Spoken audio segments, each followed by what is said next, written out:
recommending to look at this tragedy. Now, we haven't really looked at many Rotten Mangoes videos in a while, but if a lot of people like this video itself, we'll definitely do another one. So if this video hits like, I guess like 300 likes, we'll watch do another react of another Rotten Mango video.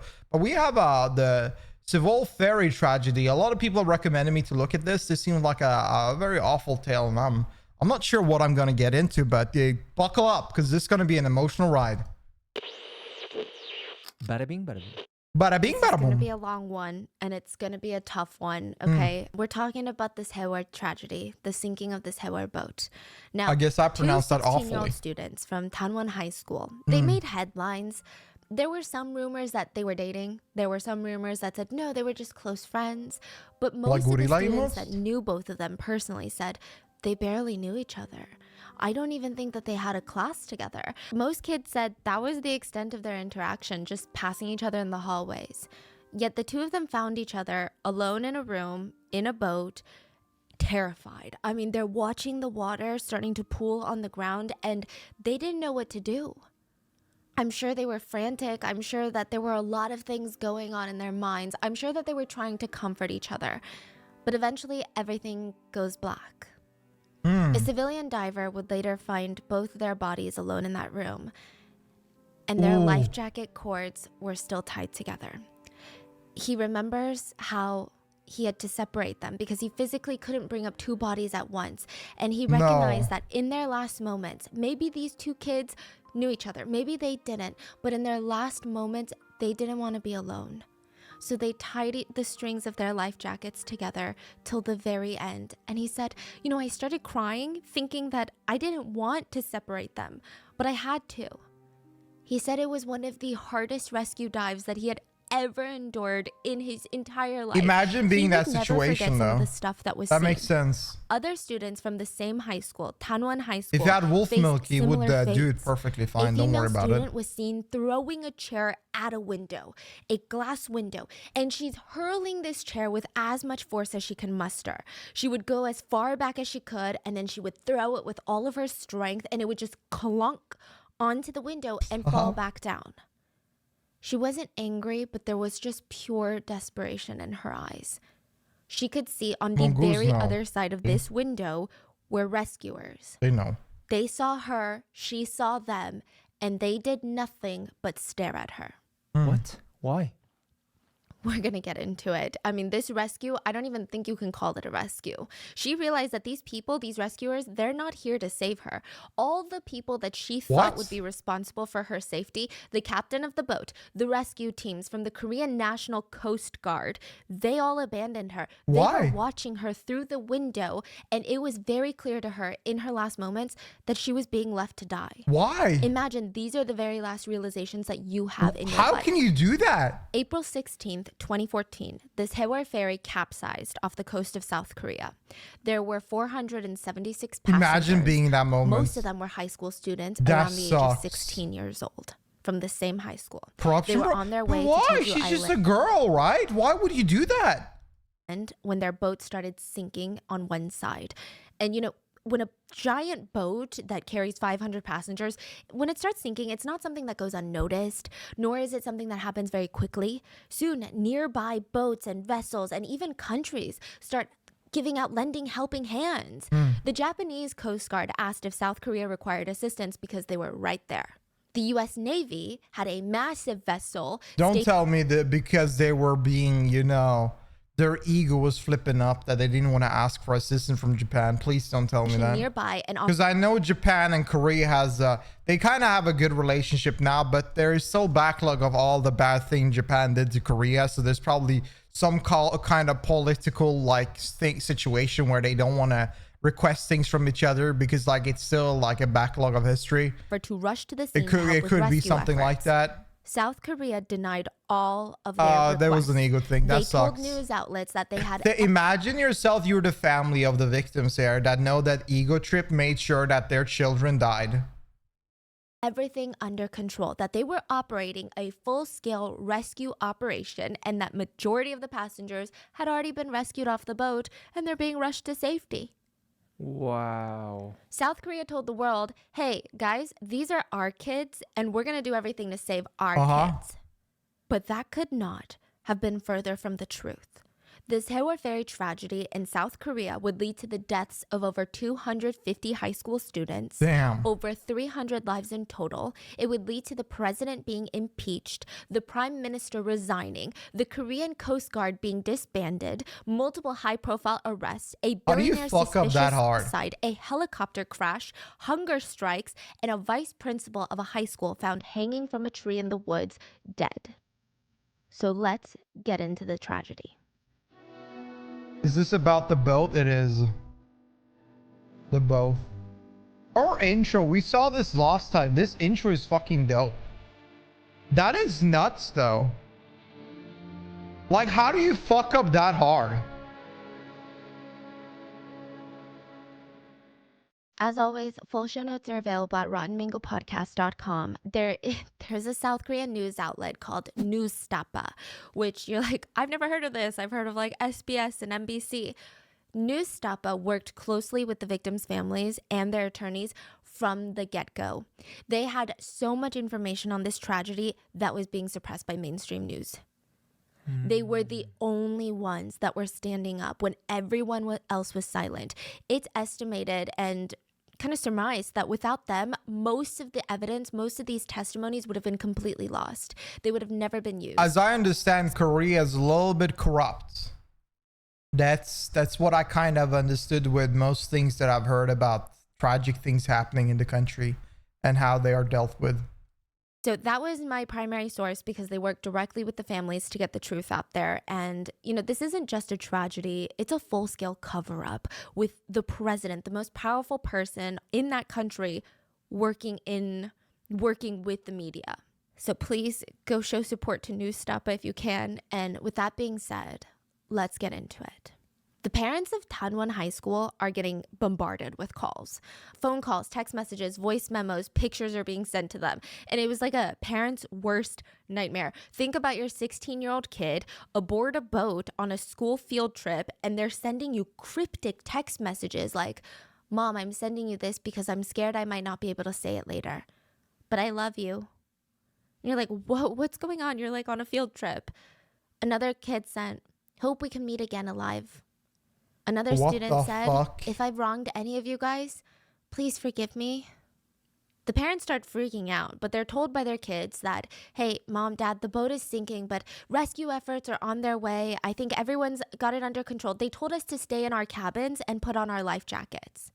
Many parents Why in the told their cabins? kids, okay, well, stick with your friends. Don't You be would alone. be locked in there if it sinks. Good. That's good. They have everything under control. Just You keep go calm up. and do what they say. Do what they say. The children If you too, man. listen They're to children, them, yeah? They would everything listen. will be okay. Who would say they should be in the cabins? These That's the words worst will part. haunt the parents forever. A lot of them couldn't even face living with the guilt. I would Because break. so I would many go children crazy. would die I'd go rent a boat from myself. listening to what they said, from listening to what the captain told them to do. The ferry sank April 16th of 2014, but the story starts the day before on April 15th of 2014. So the students at Tanwon High School, I've this never is like heard their about this, by the annual way. I've trip never to heard Jeju about this at Island. all. They considered it a rite of passage, like a tradition for everyone. Every single high school student it's the sophomore class. They're so excited for this because, for one, their parents aren't going to be there. It's just their class and a couple of teachers. And I mean, just imagine the adrenaline and all this planning that goes into something like this. Any inconvenience that day that would have otherwise bothered the crap out of them, it didn't bother them anymore. I mean, they were waiting in line for hours at the port of Incheon, which is also where the international airport is. So Jeju Island is like the Hawaii of South Korea, and Incheon is actually on the northern side of South Korea, and they would get on a boat, go all the way down the left coast of South Korea, and then get into the ocean, the Yellow Sea a little bit, and then they'll hit a tiny little island called Jeju Island. It is the biggest destination spot for South Koreans. It's beautiful. It's like a cultural mecca. There's so much, there's a lot of fun stuff to do there. So these kids are like, yes, Jeju Island. Even when their ferry is delayed for 2.5 hours because of foggy conditions, they're like, that's fine. Are you kidding? Nothing is going to ruin this trip. I want to share something that is completely unrelated to this. But can you imagine that the students that kind of skipped this entirely? Can you imagine how they feel? Like that, the ones that didn't go, that stayed home. Because I got a story to tell y'all, chat. Because I've been in that. Now, there was a terrorist attack in Norway where a Norwegian guy basically blew up a Norwegian political center and took a boat to an island where a lot of Norwegian students and teachers were doing activities and having fun. And he went around with multiple guns and enough magazine to kill thousands of people. And he shot nearly every single one there. And that was my entire class, my entire section of class, 80% of them went there. And a lot of them got shot in the leg and managed to swim and survive. And a lot of them got killed. And I skipped that. You're talking about Breivik? I'm talking about Breivik. Yep. And I'm gonna be real. I often, sometimes I think to myself, man, what if I was there? Like, think if I was sitting, I heard just the boom and I was sitting at home playing games because I skipped that. Like, imagine you being on that situation instead. Like, imagine you switched up and you went instead. And it's crazy. It's a weird thought to have. This is the best trip of my life. It's a 300-mile trip by ferry. It takes 14 hours. But thankfully, they would be going down the coast of Korea most of the time, the left side of the coast. So they're going to have cell service, you know, and it was outfitted like a cruise ship, meaning that there's dorm rooms with bunk beds. There's communal showers, a convenience store, a cafeteria, you know, which for high schoolers, this sounds like a blast.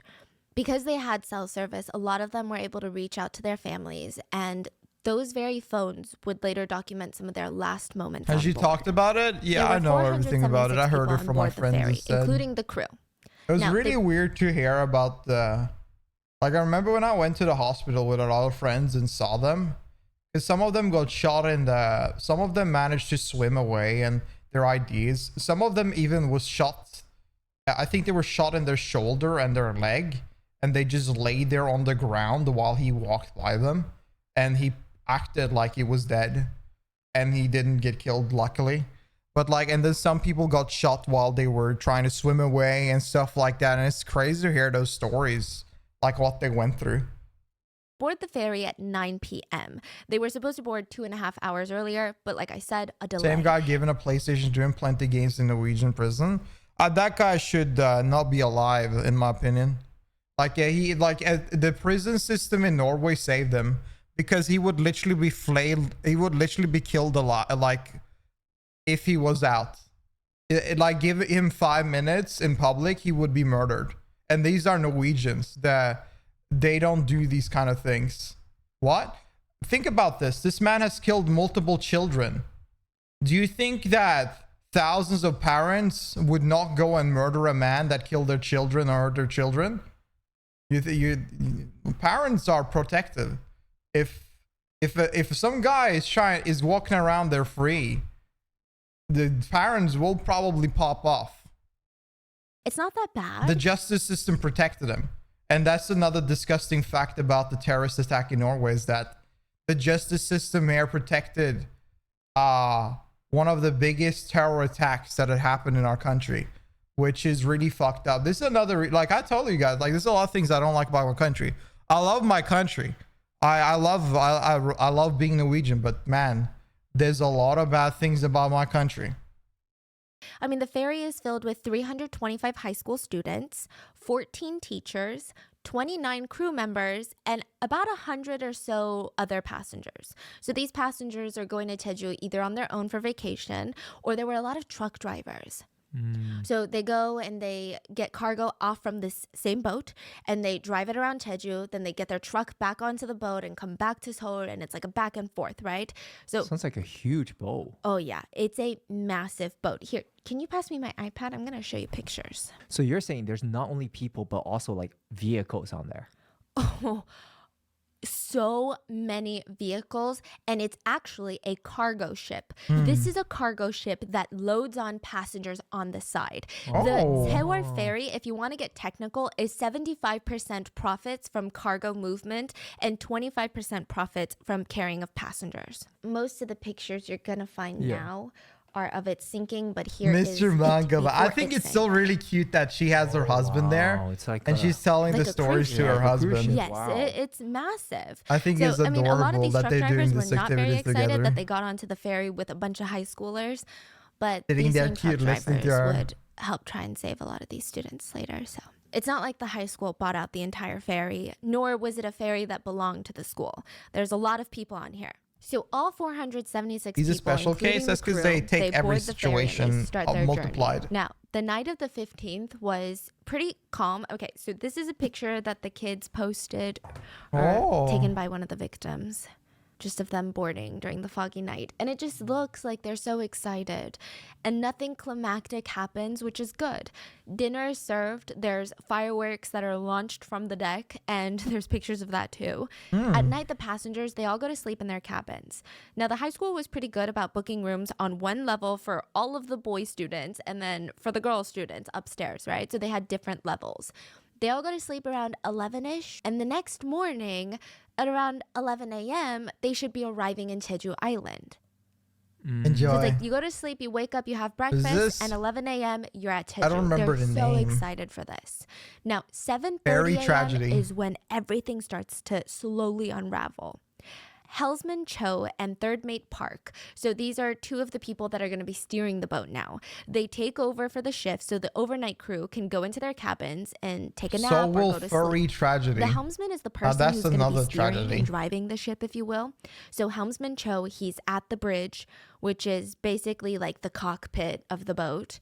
And he's, doing all these commands. And the captain was off duty in his room. Okay, so the bridge is the driving room. Yes. Okay. 30 minutes later, around 8 a.m., breakfast is served in the cafeteria for all the passengers, the crew, and anybody else.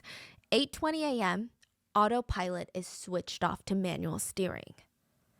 Autopilot off, manual steering on. Just 7 minutes later, the Sewol is sailing through the Mengol Channel. Now, the Mengol Channel is very pertinent to this story. There are other routes to take to get to Jeju without going through this particular channel. I mean, it really only saves like 7 miles off of your trip, but this channel it's not some sort of urban legend where ships go missing and it's like a terrifying place. It is a commonly used route, but it's not calm. It's not that safe. It's a little unpredictable. It actually has one of the most rapid and unpredictable currents in the Korean peninsula. It's got these tidal shifts, meaning that you have to be super, super careful when Why you're would they take the children through that wave? passing through this channel. Some areas of the channel have rock evening. hazards. Some random areas have shallow waters. But Sewol was traveling through a part where it was pretty calm. Conditions were relatively calm.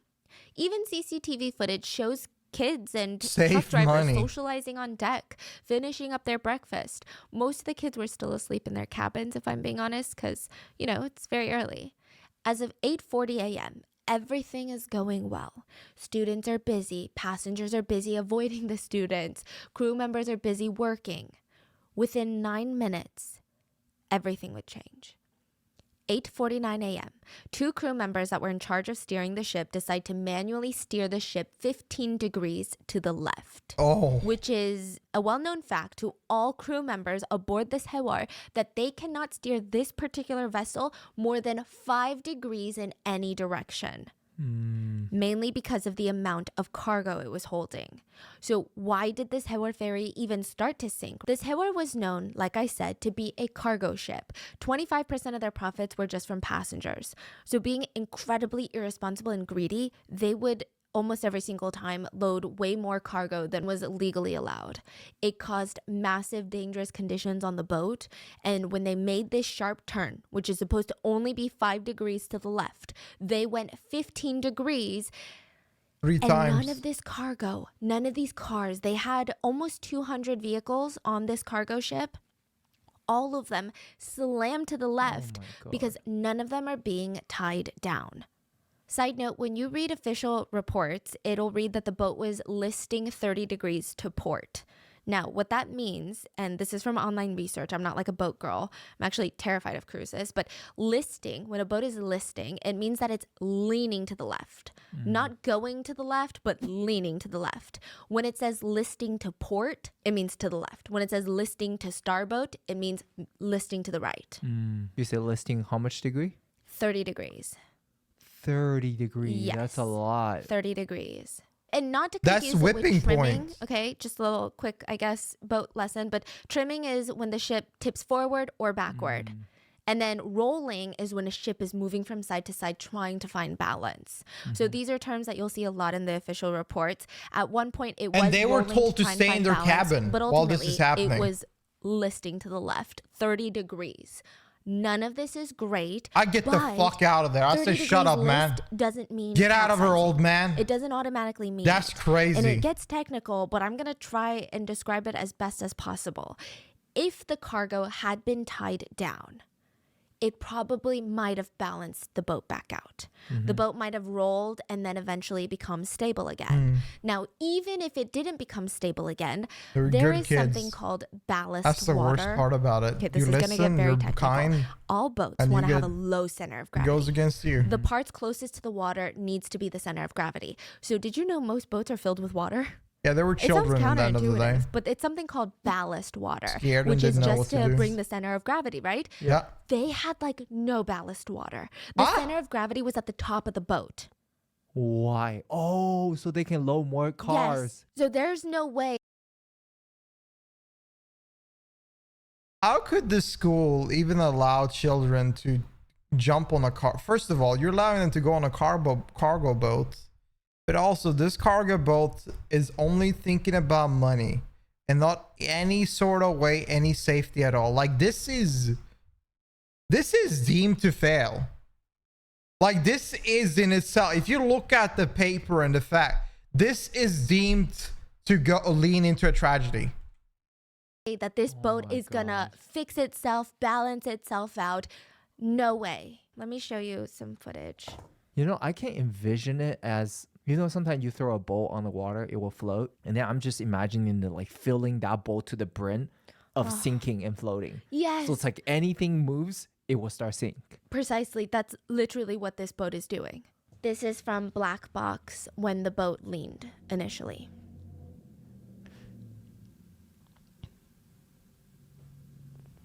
So this is also why I don't it's so know. This is pertinent first that time when I'm you're hearing about aboard this a boat scenario. or a I've plane, never heard they're about this tying before. down all the cargo. Hmm. That's why they're so particular about it. If you've ever brought your car on a boat, they tie it down. So all of this cargo, all of these vehicles slam to the left, and this boat is not going to balance out. This boat is 100% going to capsize, meaning it's going to sink. Now, the water is very cold in April. It was about 54 degrees Fahrenheit. It only takes 10 minutes for you to start feeling the effects of hypothermia. You're not going to die in 10 minutes, but most of the time, but you start feeling loss of dexterity, your fingers go numb, you're starting to, your teeth are clattering, and full-blown hypothermia happens after about 2 hours. So right at this moment, the boat leans, and the engines of the boat are cut. The off-duty Captain Lee Chun-seok, he starts running. He's like, I gotta figure out what's going on. Some crew members also run to the bridge of the boat, and they're like, what's going on? Now, they're trying to assess the situation. And when a boat this size starts to list or even starts sinking, it's not like an earthquake. Not every single passenger is going to jerk up and go, we need to evacuate this boat. It feels dangerous, but it almost feels like turbulence on a plane. You feel like, okay, I need to wait it out and it's going to be fine. You never really hit turbulence and you're like, this plane is going down. So that's kind of how everyone was feeling except for the crew because they knew better. 8:52 a.m., just 2 minutes after the boat starts leaning to the left about 30 degrees, an emergency call is made by a student, Choi Tok-ha. Choi reported that the Sewol was starting to capsize. He was the first 911 call. And that the water was coming into the decks. He's like, something's going on. I'm on the decks and this is dangerous. He was one of the few that understood the severity of the situation. And he was probably confused because he could hear ringing through the PA system, like the intercom system, the speakers on the boats. Do not move. Just stay where you are. It's dangerous if you move. Stay where you are. Every single student and passenger was told to stay put. And now all hell breaks loose. Crew members are calling so many different people. There's the Jeju Vessel Traffic Service, Korean Coast Guard, Jeju Coast Guard, Mokpo Coast Guard Station, their company executives. There's so many different people that this communication system is just bonkers. The fact that they don't have a system in place of like, if an emergency happens, this is who I call, is crazy to me. Nobody was getting anything done. So much time initially is wasted in these key moments. At 9:07 a.m., the crew confirmed to authorities the ferry is capsizing, and they confirmed that they needed help from the Korean Coast Guard. They stated the ship's angle made evacuation impossible. Now, here's where it gets crazy. Allegedly, none of these authorities knew that there were 500 passengers on this, well, close to 500 passengers on this boat. Because it's a cargo ship, right? Why would there be that many passengers? You would just assume there's the workers transporting the products. Like, it doesn't make sense that even a school would allow them to jump on a cargo ship. Like, I've never heard people take transportation like this on a cargo ship. That's not his intention. That's what they claim. I don't believe it for a second, but that's what they claim. Wait, who claimed that? The all police? The Coast Guards, yeah. They're like, no one told us. We just thought it was the crew. We thought it was a cargo ship. Yeah. Get out of here, because the Sewol was well known to be a passenger cargo ship. So they say the ferry is about to roll over, meaning it was listing to the left, but because it was taking in so much water, it was practically bonk flat onto the left, and now it was going to flip over and capsize. Wow. So it's not even sinking just to the bottom like this. It's going to be completely inverted. The bottom is going to be the top. The Coast Guard tells the crew on Sewol to inform any passengers, if there are any, to put on their life jackets. But they just say, oh, sorry, our PA system is down. It wasn't down. It's just bizarre. Okay. So why did they lie? Yeah. So it was like down at one point, but then it comes back up, and then a customer service rep is like playing that, or like a customers relations crew member is playing the message of like, do not move. There was like no communication. Now the Coast Guard is like, okay, well, if it's down, then go personally tell the passengers. The crew member is like, okay, I'm going to do that. He walks out of the command center and walks around a bit and comes back being like, I did that. He did not do that. He just lied. He just blatantly lied to authorities and said, yeah, I told all the passengers to put on their life jackets. What? Yeah. Do they not understand what the hell is going on? No, they do not. Well, they're the Coast kids. Guard tries to tell Captain Lee that you need to start thinking and acting fast. They have deployed a vessel. There was a patrol vessel nearby that was coming in about 10 minutes. Oh, there was the a one helicopter coming in. that would Yeah, get there in that's about crazy. 1 minute. And Lee said, because information on these scenarios are it's so crucial. The fact that they're not even aware of what's going on, like who's in it, is very important. yeah, that's not enough to save everybody. Like there's more passengers than that. Because one helicopter, you could save maybe a dozen people max. No, maybe like 6-7 people. Keep this part in mind, because later everyone goes and says, oh, when he said passengers, we thought maybe a couple of passengers. Wow. I mean, right now everything falls on the captain, right? Oh yeah, but It's going down. Like, what are you doing? Every second, what are you Yes, doing? Exactly. And you're going to die when you find out what he was doing. So the passengers up until this point are still being told to stay where they are and do not move. And some of the very first people rescued was the captain. And That's the last guy that should be rescued. A captain goes down with a ship. Get the kids out. Fuck the captain. a few of his crew. 그러나 구조당국이 가장 먼저 구조한 사람 You're telling me that better not be the captain. You're telling me this ship is like this, and they told all the children to be in their cabin while the ship is like this, and they rescued the captain first? Put him back. 사람은 배를 버린 선장과 선원이었다. Throwing back in. The captain was rescued by one of the small Coast Guard boats, and he wore ordinary clothes to disguise himself as a passenger.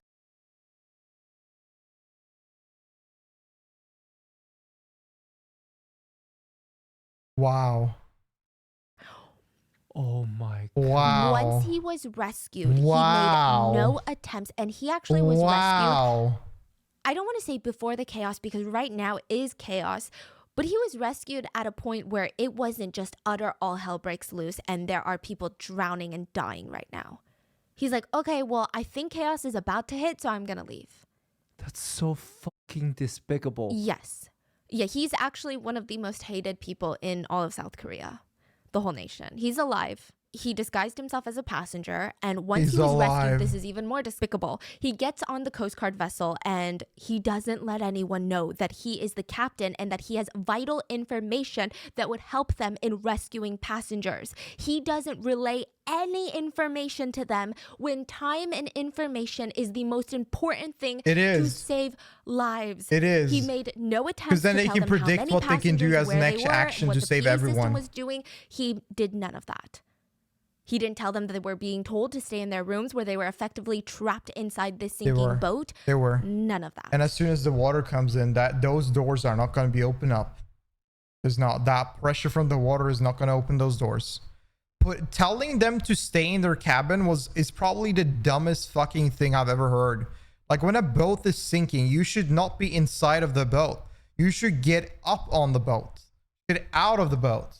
There is about 20 minutes of footage from some of the kids' last moments. Obviously not just out of the boat, but up on the boat. One of the biggest, I guess, That's video files that were crazy. shared were actually shared by the father of the victim. And he said that he wanted the world to know what actually happened to these kids. So it was filmed by a Park Soo-hyung and Kim Dong-hyuk. They were both 16, Will we best see it? friends. They were both on the level 3 of the boat, which is where most of the male students were dorming. These rooms had bunk beds, about 4 boys per room. Soo-hyun and Dong-hyuk, they were 2 of the last ones to start the day. They're hanging out in the cabin, sitting on the edge of their cabin, like bunk bed, when they suddenly feel the boat lurch to the left. And at first, everyone's confused. But like I said, it feels like airplane turbulence. They're not freaking out yet.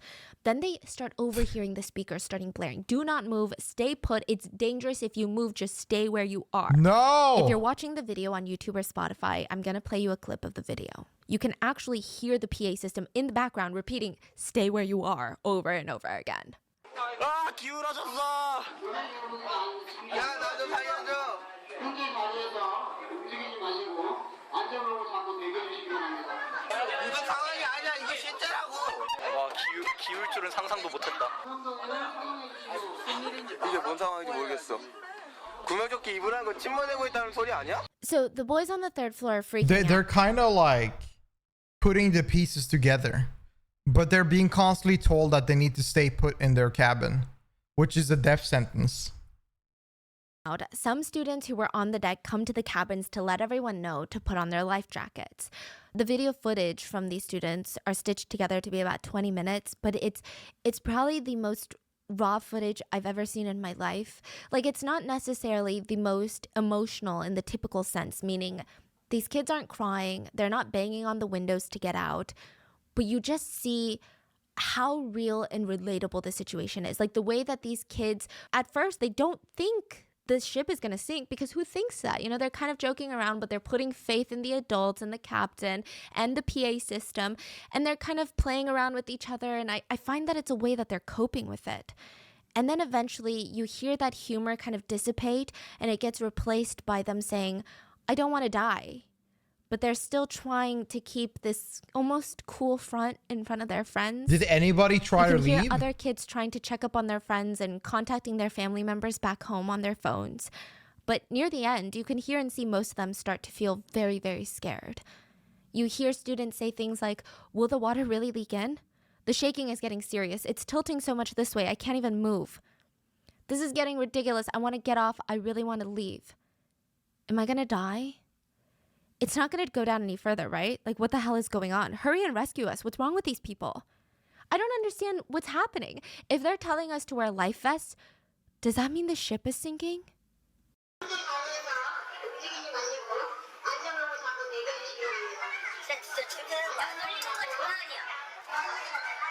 내리고 싶어 진짜 진심이야. 자꾸 바뀌었어 우리 죽었어. 야 이거 뭘 꺼내? 아니 뭘 꺼내?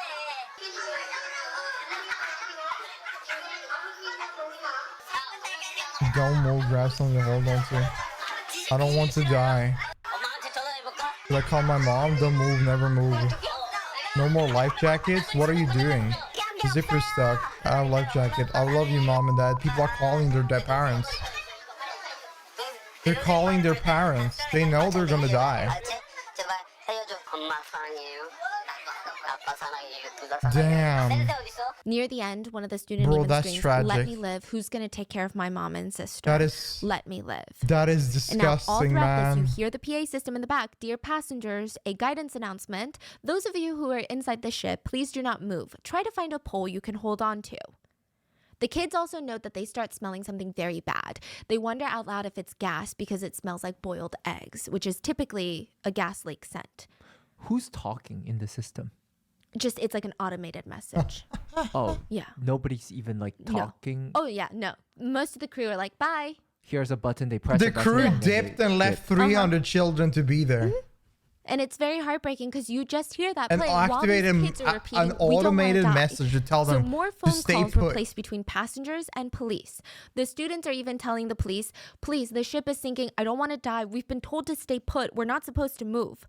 Another student can be heard Oh saying, my "Really, God. once the water starts coming in, we really got to get out." And another student says, "No. Like, it says we shouldn't move." There are a few I feel like whenever you start to call your parents because you think you're gonna die and say you love them, I feel like that's the point you realize that something is wrong and it's time to try to break out.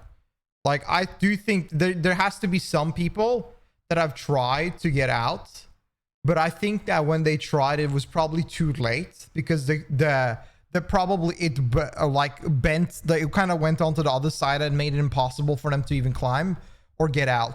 I think that automated message delayed them so long that they didn't even have a chance to escape. things to gather from the students' last moments. They're trying to stay strong. They're trying to keep each other company.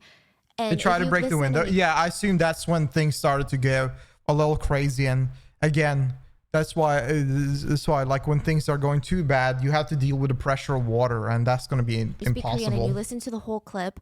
A lot of these kids Go to are jail? thinking about Throw their it back on the families, or a boat. lot of them are asking, "Wait, Put has a couple anybody checked bricks on the girls around on them the and other throw them floor? back down. Or has anyone checked on the teachers?" Like, Then pull them up and trying throw to them see if again. their friends and even their teachers are okay.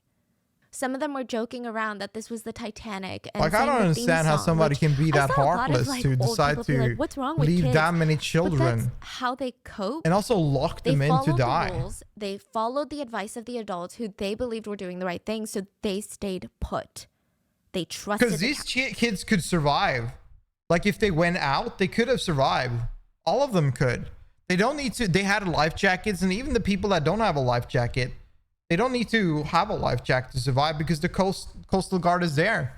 The problem was getting them out, probably out of the ship that has water, like locking every single door. captain. Even teachers were going around dorm to dorm to make sure that these kids didn't go because Why? they thought, again, it was in the best interest and the safety and welfare of the children for them to stay put. What? One student texted his I'm mom, getting mad, "Please, if I chat. don't survive, Mom and Dad, This I is love you." insane. Another one texted his parents, "Mom, Dad, younger sister, I love you guys so much. And please don't ever let my little sister go on a school trip ever." These are some of the kids' last words. So, key points. They're told to stay in their cabin. They're told not to evacuate or come to the deck. They also noticed that some of the zippers on many of the life vests were broken. Not only that, but one of the boys said, "I just discovered something really horrible. This life vest says it was made in 1994. Here, look, it's written in the back. Made in 1994. That life vest don't work anymore. That means the life vest does not work anymore. That's what it means. They didn't even have enough life vests to go around. So a lot of the kids were sacrificing life vests to each other and to their friends. They were asking if the teachers and the girls all had life vests. The videos were captured on Kim Dong-yeop's phone, and he would not make it out alive. So while this is the situation inside the boat, mainstream media at the same time, like imagine this is happening at the same time. Please, just the irony of all of this. Mainstream media starts reporting that all passengers have been rescued. It sounds stranger than fiction. I don't even know how to explain to you what they thought that they were going to get out of this, what the politicians thought was going to happen when this all came out to be lies and false. But it's insane. If this happened in a movie, it'd be unbelievable. There were reports that all passengers were rescued. Danwon High School parents let out a sigh of relief. Oh my God, okay. That cryptic text, my child is fine. They're probably not responding to my texts or my calls because they're probably on like a Coast Guard vessel right now and they're busy, but that's fine. They start noticing something fishy though. They're trying to get in contact with their children, no responses. They contact other parents and they're like, no, we also haven't gotten any responses. And when they watch the news very carefully, the numbers aren't adding up.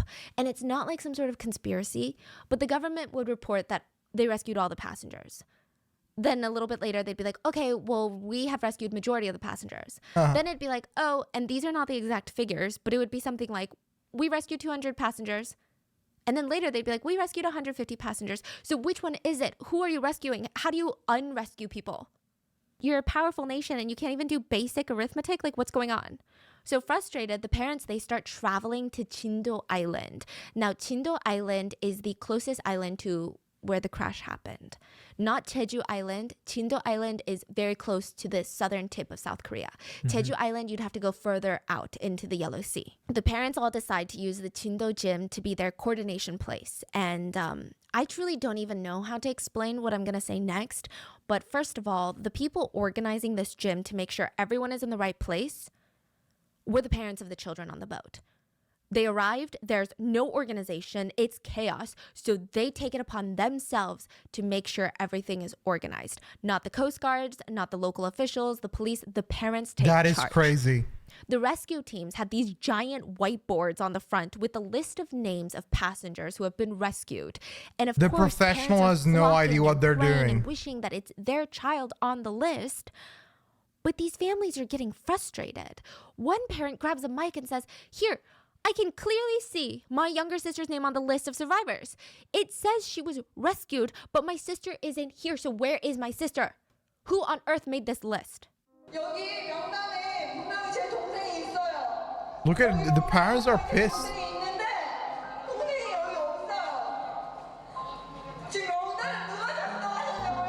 God So damn. these are authorities being like, here's all the people we rescued. And the parents are like, we don't believe you because where are our children then? 상황이라도 좀 알았으면 좋겠는데 상황을 지금 모르니까 지금 불안해서 어떻게 할 수가 없네. Another parent screamed, please just get us a boat so we can save our kids. Get us a boat. We don't care how much it costs. I will pay for it. This is what I said earlier. If I was the parent, I would try to get a boat and try to go there myself.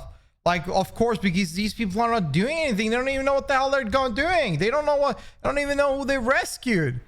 They're just lying. So of course the parents are feeling the only way to do anything is that they put themselves into the shoes of the professionals and start rescuing themselves, but they can't even give them simply a boat.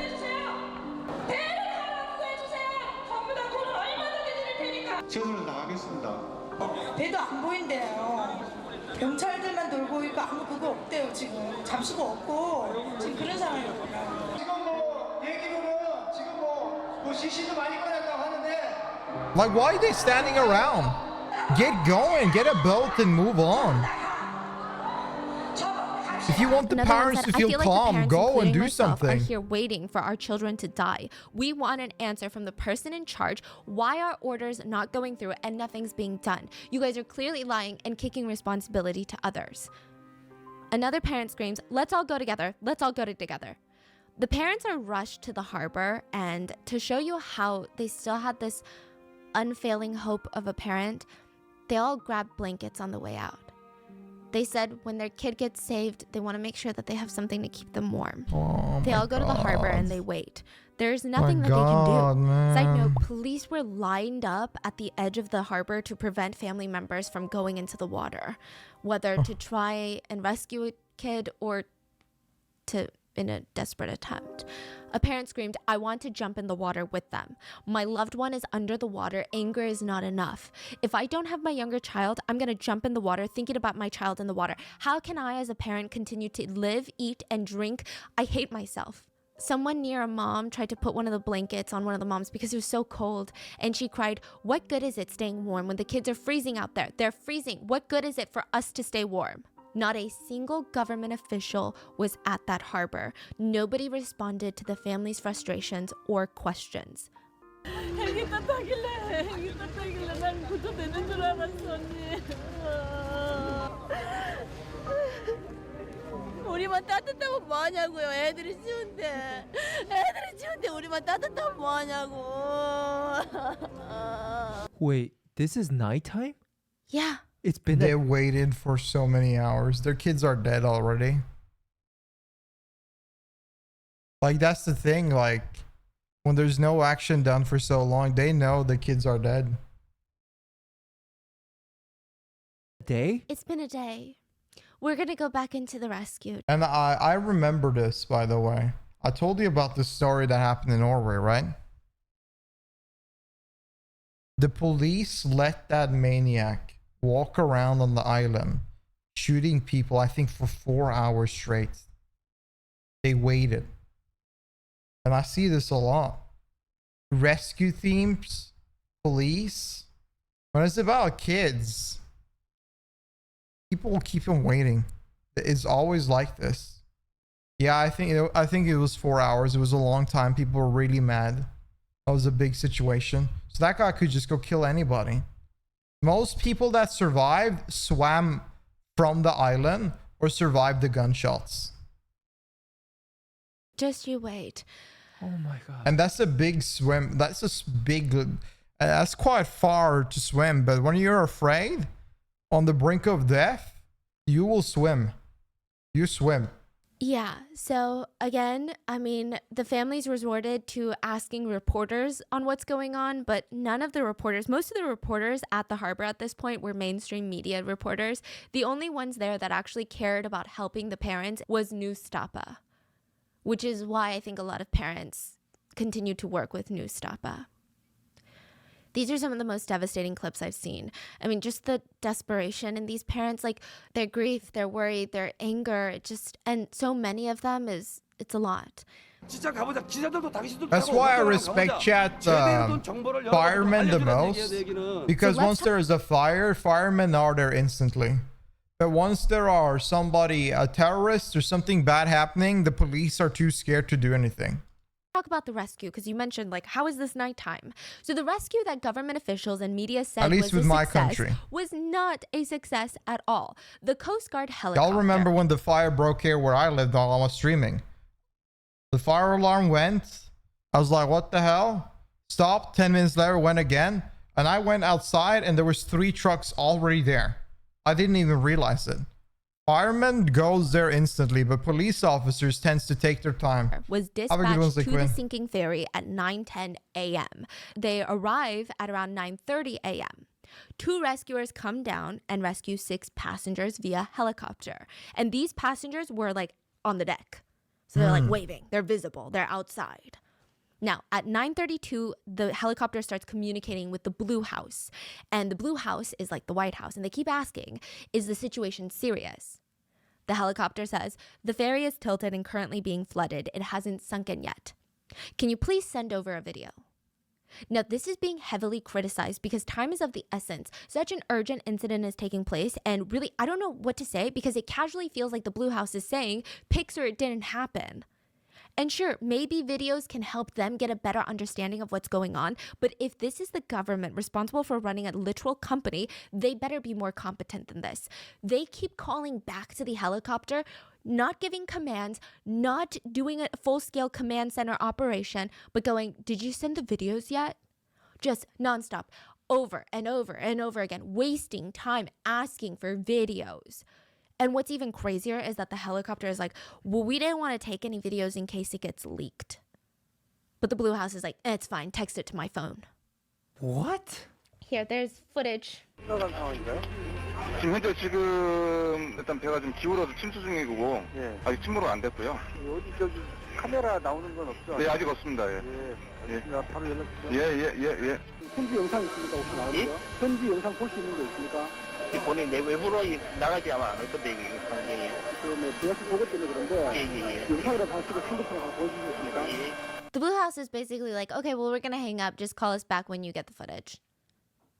Oh, this is like the smallest thing the Blue House messes up. So just you wait. I mean, a president was indirectly impeached because of this incident. So soon after this, the Coast Guard patrol vessel 123 arrives at the ferry. They throw over a raft and they head to the ferry to start their little rescue. Just anytime I say rescue, don't think of it as a rescue. Think of it in quotations because it's just a bunch of people acting busy. That's crazy. The first people to step into this rescue raft are the captain and crew members. Not all, but a few. They're like, I'm out. Yeah, they're like, bye. They have abandoned the ship. But then so does the Coast Guard. The Coast Guard, the vessel, distances itself from the ferry and they try not to enter the ferry, get close to the ferry. They don't try anything. Meanwhile, there's about 3 helicopters that are just circulating, that are just loitering the area, watching. What's the deal? What's the problem then? No one's giving them any commands. So they're all clueless on what the hell's going on. Yeah. Oh, so they don't know what this. So they have no guidance. So the workers are not. It's the leaders that are at fault. It seems. Because there's nobody telling them what to do and they need guidance. They need to be told. They need to be told what to do. They can't just do things out of the blue. And the captain is like just staying silent. Yeah. And then the Blue House is like, well, we can't tell you what to do unless we get a clear HD 4K video. And then all these other authorities like the Coast Guard, the Mokpo Coast Guard, the Chindo authorities, they're like, well, we don't know what to do. Have you tried calling the Blue House? Wow. So everyone's just waiting around. They're fiddling with their thumbs during this crucial moment. That was nearby that rushed to the scene and they're like, hey, we can help. And the US Navy is so equipped. This vessel had 100 Marines on there. 100 Marines. South Korea was like, it's fine. Bro, I bet one of that Marine would do a better job than 50 of those South Korean workers. Video. The government shut them down? Yeah, the government was like, it's fine. The We're ego. handling it.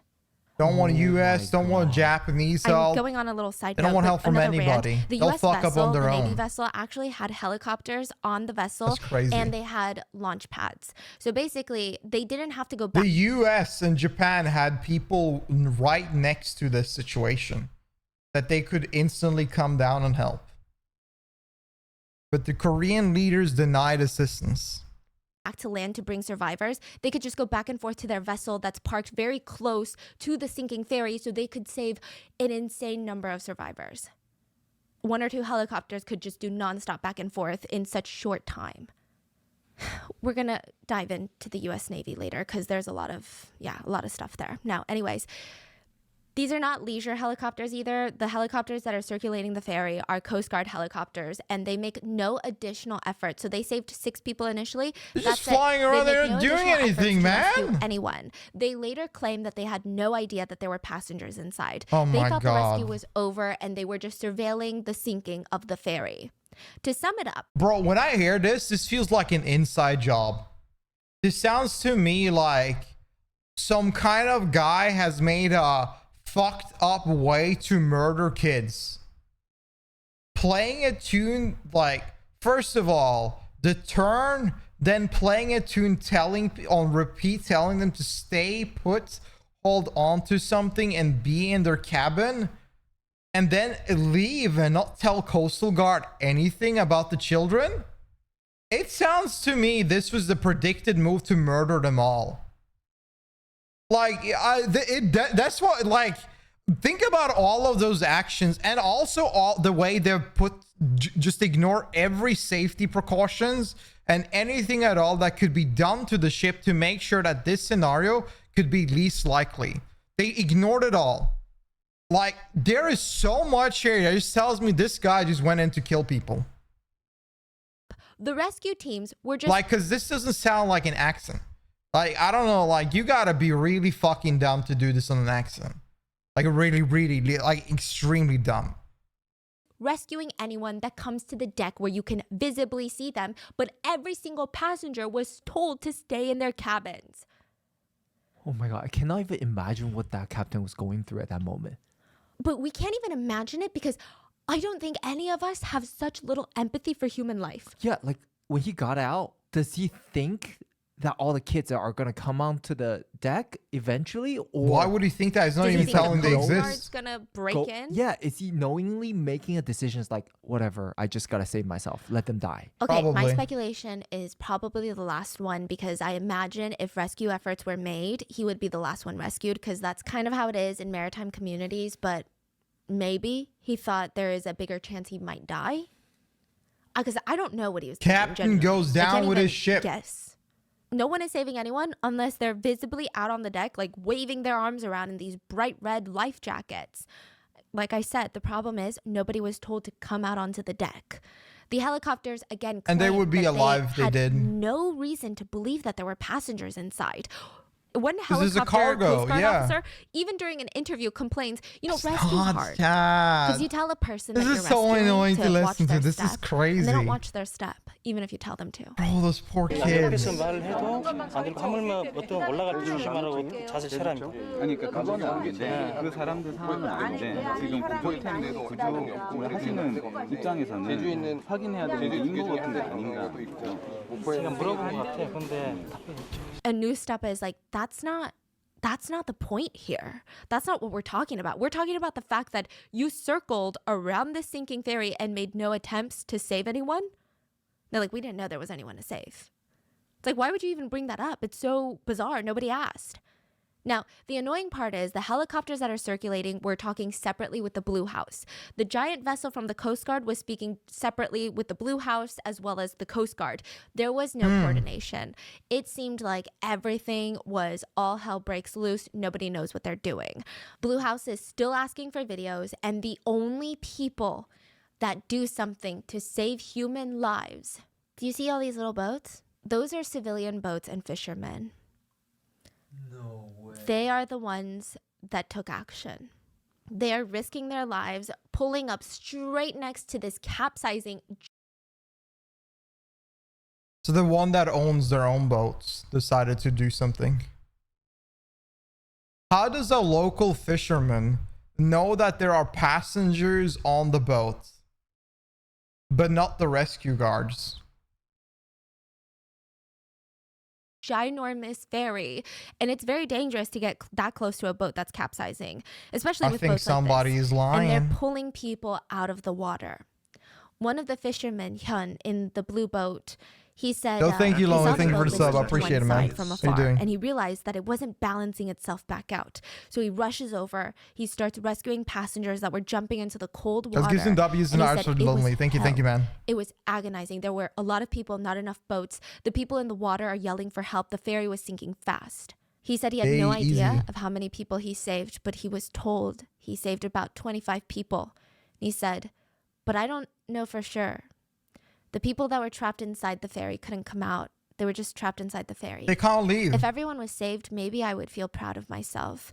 But there's grieving parents out there, so He at least saved 25 people, and if he didn't take his actions as a fisherman, that is not his job, but he did it because of his decent humanity himself, and went on because he saw the situation and thought to himself, you know what?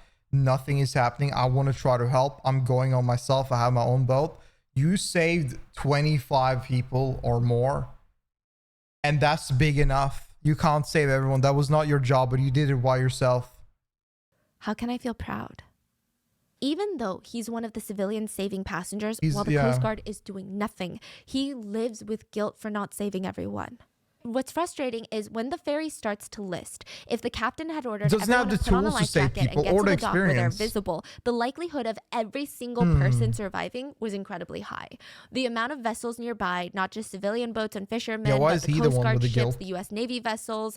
I mean, the resources of that U.S. Navy vessels, like I said, multiple helicopters, landing decks of the helicopters, over 1,000 Marines ready to assist in air, sea rescue. 1,000? 1,000. Sorry, did I say 100? You say 100. 1,000. 1,000 Marines. That's how big the U.S. Navy vessel was. They would save all of them. 1,000 Marines. And I know I'm American, so it might not mean anything because Hell it's yeah, just brother. patriotism. But if I'm in the water Hell yeah. somewhere, I want these Marines to save me. And America and Korea are on really good terms, so I don't know why they declined for help. But It's an ego thing. I don't get it either. Like, I mean, like, there's no other answer to it. Why would you not accept help? What do you expect them to be in debt? You think the Marine would be like, okay, pay us money? They're offering you assistance. Like, this is like, this is about being in good terms, and it's a good deed rewards into good deeds. Because if Koreans hear that the American Marine assisted assisted with the help of saving tons of children, just that knowledge in itself is a good enough deed and helpless for the American visuals. But at the same time, I bet the people working at the Marines themselves just wish to help people, even if they're not Americans, because they are decent humans. And this has nothing to do with money or reputation. It's just they want to assist and help. People think it's President Park was known to have a big ego and was very, very self-conscious about international relations, but not in the way that you want your president to be. Not in the way of like, oh, of course we want good international relations, but wanted to look good is all she cared about. So the U.S. Navy vessel just loitered around waiting to be used at any given moment. They're like waiting to be called in because, you know, it'd be a shit show if they just They're weren't not even trying. I don't understand. What do you mean look good? They're not even trying. What look good? What are they talking about? Chad, what are they talking about? How can this be their thought? They're not even trying. They're not doing anything. Never came. They're just waltzing around. They went back to the coast to talk with interviewers. What are they talking about? The rescue could have been so successful, and these Marines are specifically trained in air-sea rescue. They probably rescue all of them. The Korean Coast Guard, they were more like patrol people. They patrol to make sure that there's no illegal fishermen from other countries fishing in their seas. Most of the Korean Coast Guard was on a job to look for illegal Chinese fishermen, literally. That was their job. So the U.S. Navy, why were they not used? I still don't understand. Pester people that come in. So that's all they do. One thing that you notice that's a problem is that all of these officials who get paid by the state, by government tax dollars that the civilians pay, they don't want to be the ones to make the call. They don't want to be the ones held accountable. So everyone keeps pushing responsibility onto each other. And that's what resulted in so many of these different vessels and helicopters just waiting around while people are dying. But there are heroes in this story. So, do you remember the first emergency call made? The movie night might need to be delayed, chat. This video is too long. He stayed on the phone with emergency services, trying to give them the exact location. Like, we already added over 20 minutes by yapping. So then they should know there's kids in there. Yeah, exactly. This is why it's hard for me to the exact location because watch again, I don't know why this was and such a problem. like I don't know how they didn't know where the exact long. location was. But remember the 2.5 hour delay? I guess they were thinking the boat was closer to Jeju because they didn't factor in the delay, but they were closer to Jindo Island, so it can't wait. It was a mess. Y'all here anyways, and so you know. He was sad that he wasn't able to call his parents. The information that he was able to provide to authorities was very crucial. Che's body was found, and his parents were really confused because, you know, a lot of these other kids, they all had cell service and they called their parents, but they never got a call from their son. They were later told that he was the one on the phone with emergency services. And they said, you know, it made sense. We're just so proud of him, and we think that God brought our boy into this world for this purpose, to try and save people. A legend. While Captain Lee and a few of the other crew members escaped, there were some crew members who refused. Park Ji-yeon, Chung Hyun-sun, and Kim Gi-won, they stayed aboard the ferry to help the students. All three went down with the sinking boat. Oh, no. Park Ji-young was the youngest part-time worker of the crew. She was just 22 years old. I mean, she's barely older than these high school students. 2 years prior to this, her father passed away and her mom didn't have enough money. So she dropped out of school and started working. She was one of the first to have an easy escape. She was like near the dock. She could hear the kids though, and the PA system was still telling them to stay put. So she runs to the ship, took off her life jacket, gave it to a younger kid nearby who didn't have one. And like I said, she's basically a kid herself. She starts stumbling, running as fast as she can through the halls, and yells for the students to evacuate. She's handing out life jackets. She tells them to jump ship. She guides some 50 students to the civilian fishing boats, who lift them out of the water and into the boat. One survivor remembers grabbing Park's arm and saying, okay, just come jump in the water with us. Like, you don't have a life jacket, but I'm going to hold your arm. And she said, after saving you guys, after saving the rest of them, I'll get out. Crew goes out last. And then she just disappeared again to save more kids. She kept going, and the last time someone saw her alive was going deeper into the water where it was already chest level to see if there were more students. Her body was later found floating face down. Still no life jacket. Even in her last moments, she never wore one because there wasn't enough life jackets for both passenger and crew. 2 other crewmates, Chung Yeon-sun and Kim Gi-won, they refused to escape with cowards. They wanted to save the kids. Chung and Kim also could have been very easily rescued, but they decided to go back down and help the children. They were both 28, and they were actually getting married later that year to each other. Their bodies were later found as well, and they had spent their last moments saving children. Like, not a single of those coastal guards people that are meant to do anything has done a single act. It's all civilians and the workers. Now, the workers should be doing this. Like, the people that left are bitches. But the ones that, these 3 that stayed are the ones that are really doing the right thing. They know they're dealing with children. Then they know their job is actually to help them get out. It's just shame that they reacted this way too late. Way too late.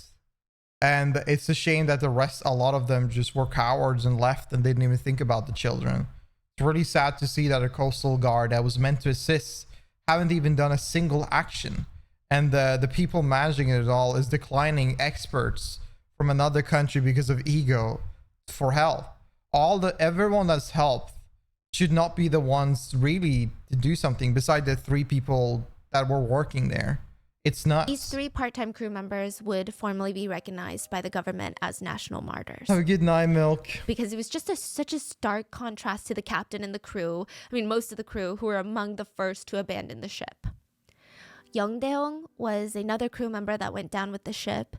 He's 45 years old, and he called his wife, and he told her, this is where you need to find the savings for our teenage son's college tuition, okay? And when she tried to plead with him, he told her, I love you, but I can't talk. I have to go save the kids. His body was found a month later. Damn. And his face was unrecognizable, and there was a walkie-talkie found near him. Soo-young was a young teacher, and it was her 2nd year teaching at Tanwon High. She was very young, and it was her 1st year on the school field trip. When the boat started sinking, she texted her mom, Mom, the ship is sinking.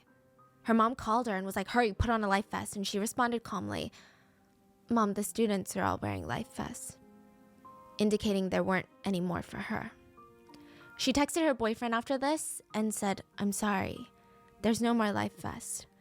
Thank you, and I love you. And he calls her and she says, I can't, I'm sorry. My battery is low and some of the students still need to call their parents. Her last words were, I love you, thank you, to her boyfriend. Another teacher was Ko Tang-suk, and Mr. Ko was a PE teacher. Oh my god, this picture. This is the PE teacher. He was a PE teacher for the last decade. He looks nice. And at his old job, before he got to Tanwon, there was actually a fire in the school, and he was given like an award by the school because he ran in head on into the fire to save students from the burning fire. He also went down. And I mean, there was no question what he was going to do. He was going to save the kids. He left behind a loving wife and 2 sons. His body actually wouldn't be recovered until 3 years after the incident. There was a memorial service held for him, and a student came and said, Mr. Ko could have escaped early, but he stayed to take care of us until the very end. So these are all heroes, and it's not really a heartwarming story, though. 3 years? Yeah, you need to keep in mind, chat, that this is underwater. So things might fall down, things might sink, things might float around. This is in the ocean. So it might take a while before you even find something or things even comes to the coast. So yeah, So that makes sense. They probably haven't even found every single body yet. Yes, the hero won because nobody wins. There's like way too many villains in this one to even get close to the number of heroes.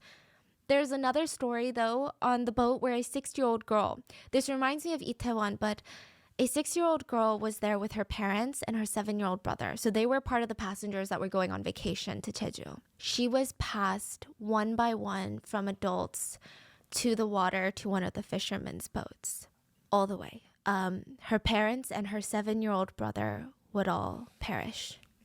Everyone worked to get this girl to safety, and she would be the youngest survivor of Sewol. Now, civilians were the only hope for these children because of the government, the authorities, they were doing nothing. Like I said, most of these boats saving these people are civilians, fishermen, commercial fishermen. That's crazy. Just regular citizens, not government workers.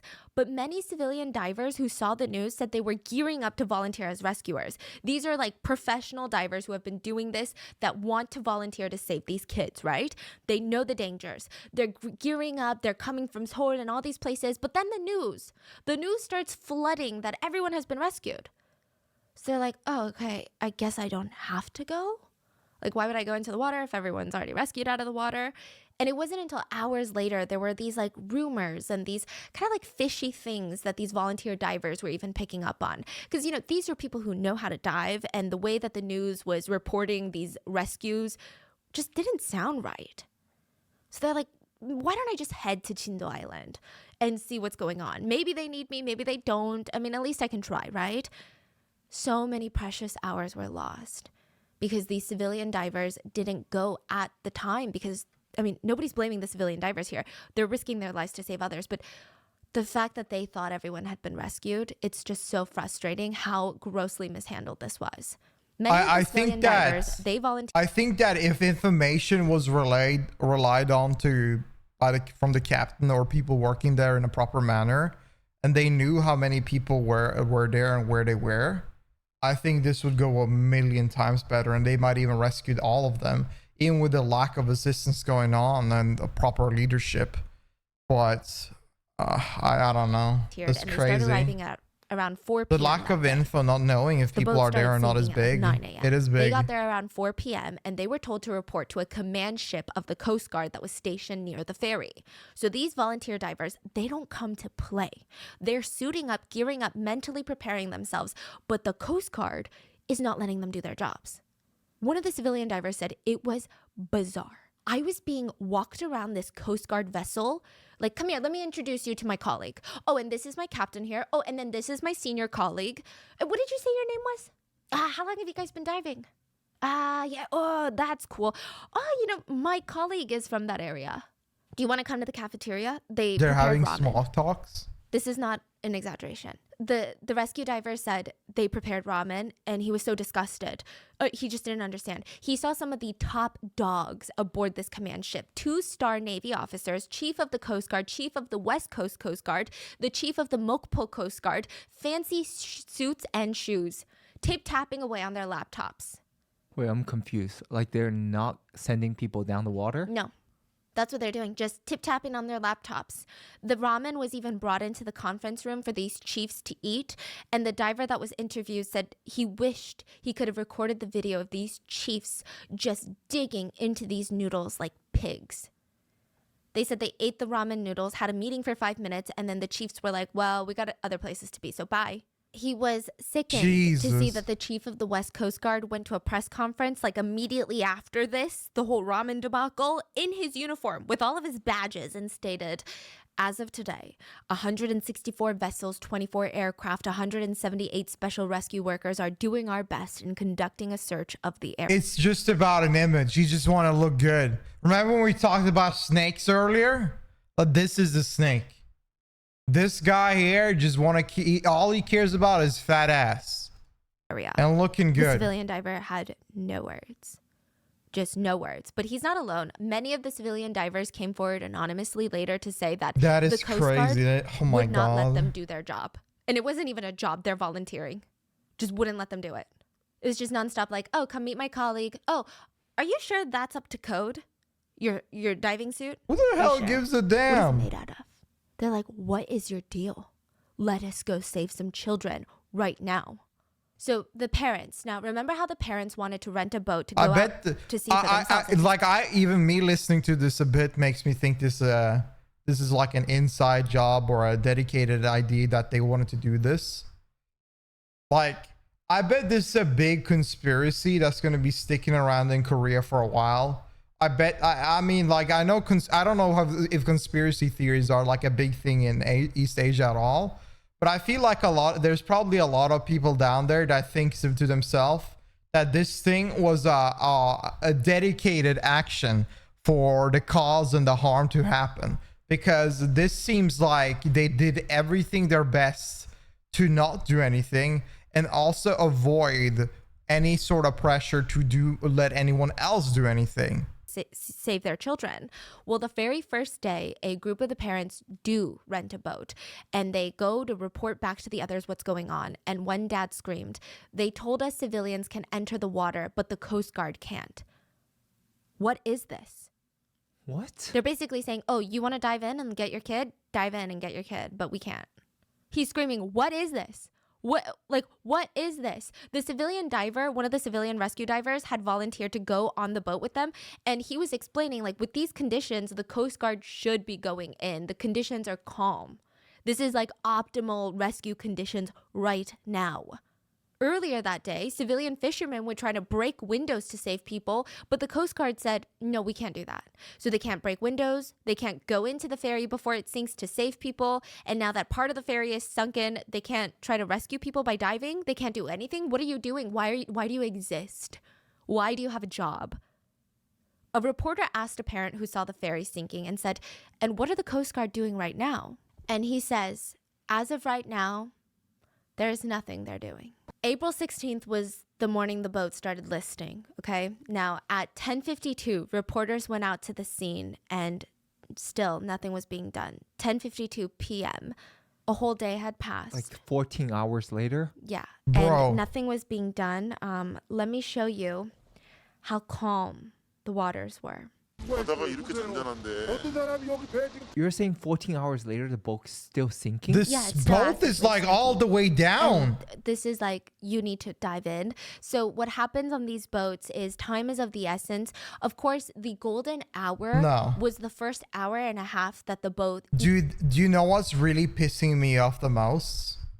Is whenever I look at this and they have been standing there just observing this shit fall down and constantly sink for hours and hours and hours and let the escalation of the problem be worse and worse and worse and just not do anything. They're not doing anything. They're just looking at it. They're just looking at all of those hundreds of kids just getting drowned and they don't even care. They're not doing anything. What the fuck is this? I gotta activate some light chat. I'll go a little bit back one started sec. listing way in the morning at like 9 a.m. when the captain was like, tell everyone to stay in their cabins. That was golden hour. Almost everyone could have been saved had they just gotten to the deck. They would have been saved, okay? Now, the next golden time was considered the next 72 hours because there's actually a phenomenon that's quite common where there's air pockets inside of boats. So these divers need to go in and get these people inside of these air pockets. So if you're in a room where no water has seeped in, which is sometimes possible, you're alive. Off. Holy you have shit. about 72 hours. So these divers need to get down there and hope that there's a lot of air pockets. Hi, Angel. Yeah. Even if there's one person, they That's should be everything. doing everything. Yes, yes. This is how still and calm the water was. Do you see how it's dark? Where are all the Coast Guard vessels? Where are the divers? This should be lit up like a command center. This should be lit up. You shouldn't like even escalate to this is what point. It looked like. You could have saved them ages ago. It's the most peaceful water. There's no waves really. Nothing. No one's out there. During press conferences, the Coast Guard made it seem like it is pure chaos. I'm gonna be real. At this point, everyone is dead. Okay. Like, let's be real. Either they're fallen down, they hit their head, or they're drowned. At that point, everybody is dead. It's the most peaceful water. There's no waves really. Nothing. No one's out there. During press conferences, the Coast Guard made it seem like it is pure chaos out there with our rescue efforts. We've got how many ships, how many people? Oh, you guys, South There's Korea, not a just you single wait, one Coast of them Guard's that got did you. anything. This is what it looked like. They said the water was as calm as a lake. There wasn't a single wave, but nothing was being done. You could still see the ferry. It hadn't fully capsized yet. There were no rescue efforts. Water temperature would have killed them alone. Yeah, the coldness, because this is steel, so it would be so cold there. So they would probably die from hypothermia, or died from hitting their head from the bending, or died. Some of them might have been drowned. I think some of them probably did drown, but I think a lot of them also just died from the cold. Seeing that, and they can't do anything for their children. They were yelling at their boat to the Coast Guard, do something. They screamed, they're alive, you have to rescue them. The Coast Guard never responded. All they did was circle the Sewol ferry over and over. What's their excuses now? They said that they had to survey the area. That's like the What thing area? that they constantly say in this in. whole tragedy is they needed to survey the conditions. They needed to make sure they could go in. I What do don't you get mean? it. Who's For in charge? hours? I'm so confused Every about this. Coast Guard official is saying a different thing, but all of them have the same They're message. literally of, waiting for "We're him to die." doing They everything did. We can, They did wait for but him to die. nobody's doing anything. Okay, so it sounds like there's someone from the top not letting them do something, right? So it's speculated. It's not that they were not letting them do something, but they had no idea how to do anything. They're gonna be so calm because they don't care about anyone else beside themselves. Like that's honestly the reality of it. Like if the leaders that are meant to dictate the actions of all the workers are sitting there going and eating ramen and chilling out, looking at their laptop and watching YouTube, and then goes back to talking about how everybody's doing something on an interview, then clearly their perspective is not to care of any living lives. All they care about is doing good themselves and looking good. Korean Coast Guard was not trained for search and rescue. They can dive in and pull people. So they're like, we're probably going to die. So they were allegedly just telling the Blue House, whatever you're suggesting we do, we're not capable. We can't do it. Then where's the capable people? Where's the... But they didn't say we're not capable. They're like, conditions won't let us. The condition is too bad. The condition is too bad. So then I don't think South Korea would then go to the US and be like, hey, the condition is too bad. Y'all get in there. A lot of these politicians, it was like a balancing game. They want help, but their reputations depend on them not asking for help, whether it's from different departments in Korea, whether it's civilian rescue divers, whether it's the US Navy. They did not want to ask for help, but they themselves did not have the competency to do the search and rescue, but they couldn't admit to that. So they're all just like shifting blame around. So for President Park, I imagine it's embarrassing that you don't have a team of... But like, so, you know, as humans and most animals are conditioned in the way to look at children and feel compassion and wish to protect them. Like, you're a sociopath if you have the button to save 350 children and you decide, no, my ego, our reputation, yup. You are honestly, like, you're on the far brink. You're past the edge of being a massive sociopath. If you're doing this is psycho in every sort of way. So everyone in this scenario are intentionally killing these children. Qualified people to do search and rescue. Wow. In your whole nation. Like, imagine the US Navy f***ed up this bad. You don't think America would be like, I guess we're not a cool, powerful nation. I guess we're ass. It's just a lot of like reputation control, and none of these Coast Guard officials wanted to be the one to do it because there's like 5 different Coast Guards. That's another huge problem. It's not like, oh, just US Navy. Okay. Because then you have a top dog that's like, okay, well, if the president doesn't want to do anything, I got to at least do something, right? But there's like the Mokpo Coast Guard, the Coast Guard of the West Coast, the regular Coast Guard. There's so many people involved that they're like, well, let's just see if they do something. Because we don't want to do... Because what if we do it and we f*** it up? Then it's on us. So we just wait. Like, they want to do something, they can do it. So they're all bystanders. They're all bystanders. They care more about their reputation and their careers. Yeah, the parents are screaming, what are you doing? You need to do something. Get in the water. And they even screamed, I'm not saying this is easy work, but you need to at least show that you're trying. There are survivors in that ship. What is wrong with you? It's so heartbreaking because a dad on the boat tries to jump into the water and everyone tries to stop him. And what's crazy about this is that the Coast Guard official documents report that they were doing underwater rescue efforts at that exact time that the parents are out there watching them. There was no such thing. All so how lies. do your reports say that you were doing intensive underwater rescue? And it kind of like, it really does annoy you the most whenever you know that this didn't have to escalate to this. Nobody had to die here. At all. Like, from the moment the turn, we did not need to tell people to sit in their cabin. From the point that the rescue team was there, the ship was not far enough down, far enough bent that you couldn't save every single one. But like at this moment, when the ship is down there, they are dead. Is over. Stated that they did rescue all night long, Like, but this, all they did was this is like, chat, this is how it is, okay? Like, think about this logically, the secure and everything, but like they had time. This was 12 hours later. They had time for all of this. If the kids had time to sit around and walk back and forward, record and call their family for hours, they had time to leave.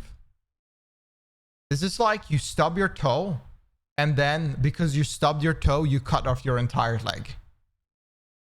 This scenario did not have to, this was already fucked up from beginning, but it did not have to did not have to happen at all. There are so many elements in this story that tells me that there was a focus on killing the kids. And I will strongly believe that this was an intentional move. get on a little boat and circle the capsizing ferry. At one point, one of the Coast Guards drives up close to it and just like knocks on the ferry. It's like, a parent who saw that said, I can't believe I was inches away from my child and all I could do is helplessly watch him die. Imagine so the parents, that. the reporters on this The boat that parents saw will this, never they leave saw that the be. discrepancy of no actual rescue efforts being done. They recorded videos of it, sent it to all the major news network. So the reporters on there were a lot of trusted reporters by parents. Did you know at first the parents were allowed a boat out there by the Coast Guard and it was filled to the brim with mainstream media news reporters? There wasn't enough room for parents. The parents forcibly like kicked them out. But Throw just the them out, disgust. yeah. Jesus That these Christ. media reporters were like, Jesus. well, I know that we said 2 seconds ago that we already rescued everyone, but like, can I go take some more pictures out there? So their trusted reporters went out with them and they sent all of these videos to mainstream major news networks. Not a single one of them aired it.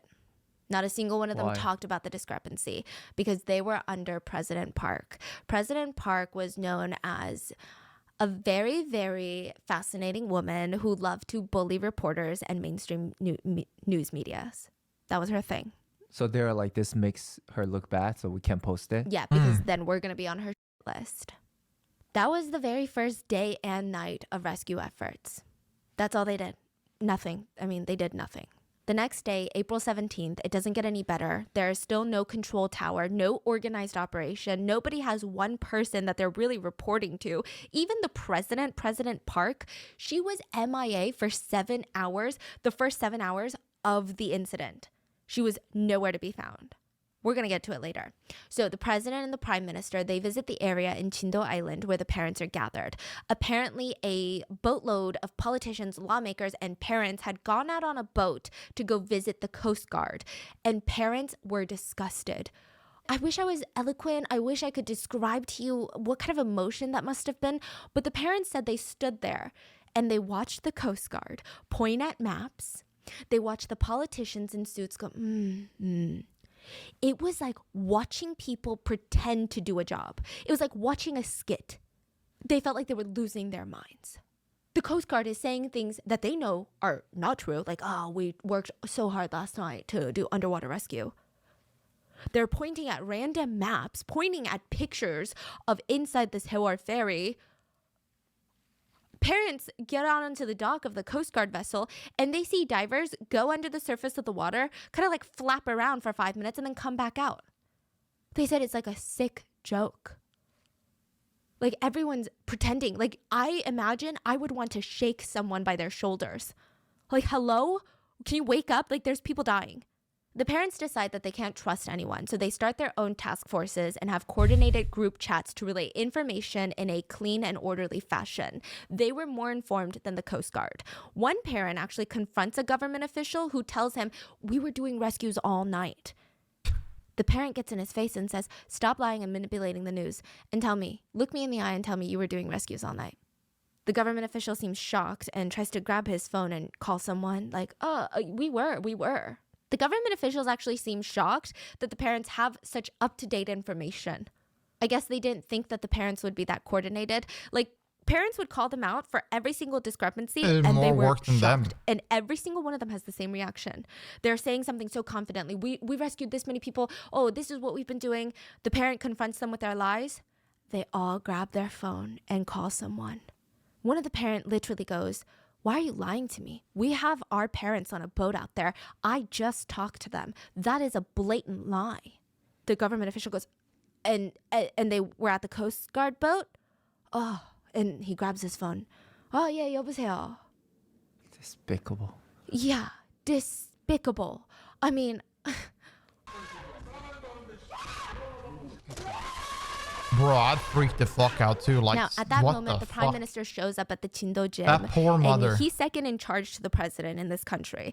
I guess nobody informed him that the parents are not in the dark on all of this, that the parents are not going to be like, "Thank you, Prime Minister, for your efforts all night long." Because I think he walked in expecting some things and questions, but instead he was chased down and had water bottles thrown at his face. Open water bottles, which I think is symbolic in hindsight. In the end, police protected him and escorted him out. President Park Geun-hye also visited with this whole entourage. This is how we know we live in a clown world, when there's more effort into protecting the politician that is lying in front of parents knowing that their children is dying, than trying to save the children.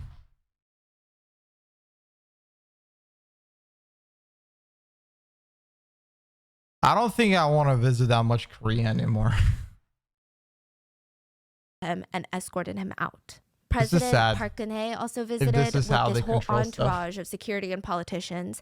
Parents were a bit more receptive to her because at the end of the day, this is the most powerful person in the nation. If anyone is going to help them, it's going to be her. So even if they hate her, they can't show it. But they were let down once more. She stated, "I just went to the rescue team, and I want to assure you guys all the government mobilized all resources and personnel to retrieve the victims." The Coast Guard chief also goes up next to the president and claims that he has sent 500 divers to the rescue.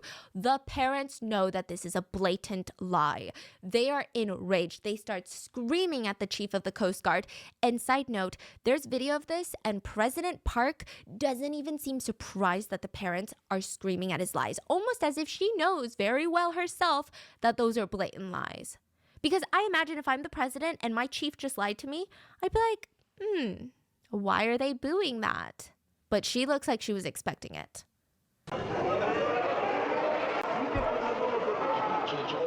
Family said they were straight up stunned at the blatant lies that were being shoved in their face. It was unbelievable. Also, Park Geun-hye starts using this as an opportunity to say that nobody cares about.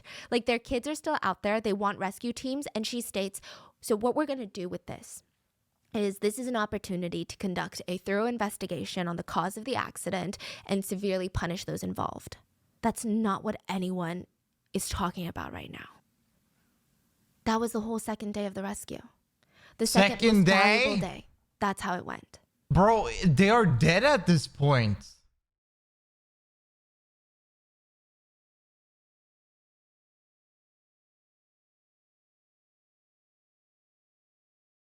The third day, April 18th, a lot of developments took place and none of them were good. The Sewol ferry was now fully submerged. Parents went out and they couldn't see the boat anymore and they cried. Government also let a private company step in for rescue efforts. A company called Undyne started to lead the rescue attempts, but it was more of a recovery attempt. It was like a half rescue, half recovery. So there's still a chance that you can live 72 hours in an air pocket, but it was guesstimated that most of the bodies being retrieved would be dead, so it'd be a recovery attempt. Of course. Now, they sucked. Undyne sucked so bad. I think that this was just like a government contract bid that won. I don't even understand how they were in control of this. Now, the idea from the get-go was the Coast Guard or someone, since the Coast Guard is useless, would inject air into the Sewol ferry. This is going to help with multiple things. It would hopefully improve its buoyancy, and this is very important because if the boat is fully submerged in water, it's going to start sinking, and divers cannot be in there when it's sinking to the bottom. So they need it to somewhat still be near the surface of the water, makes it easier for rescue or recovery. And if there is human life, injecting air could help those air pockets survive longer. That's what Undyne was here to do. The Coast Guard couldn't do it clearly, so Undyne is here. They should have done this like first thing when rescue started, but the Coast Guard didn't have the tools. So on the third day, they're like, we're bringing in a private sector. Okay, we're bringing in the private sector. Undyne's going to do this. And Undyne comes in with these massive air compressors. They're old. They're industrial use, not compatible with human life. Meaning if you injected this into a room, you'd probably kill the people in the room. The air is like auto gas air, and they're super old and outdated. I mean, oh my God. What? But Undyne Marine shows up with these compressors, like with their full chest. They're like, yeah, these are the ones. Like, are you not even ashamed? Not only do they not have the proper equipment, but they also don't have the experience.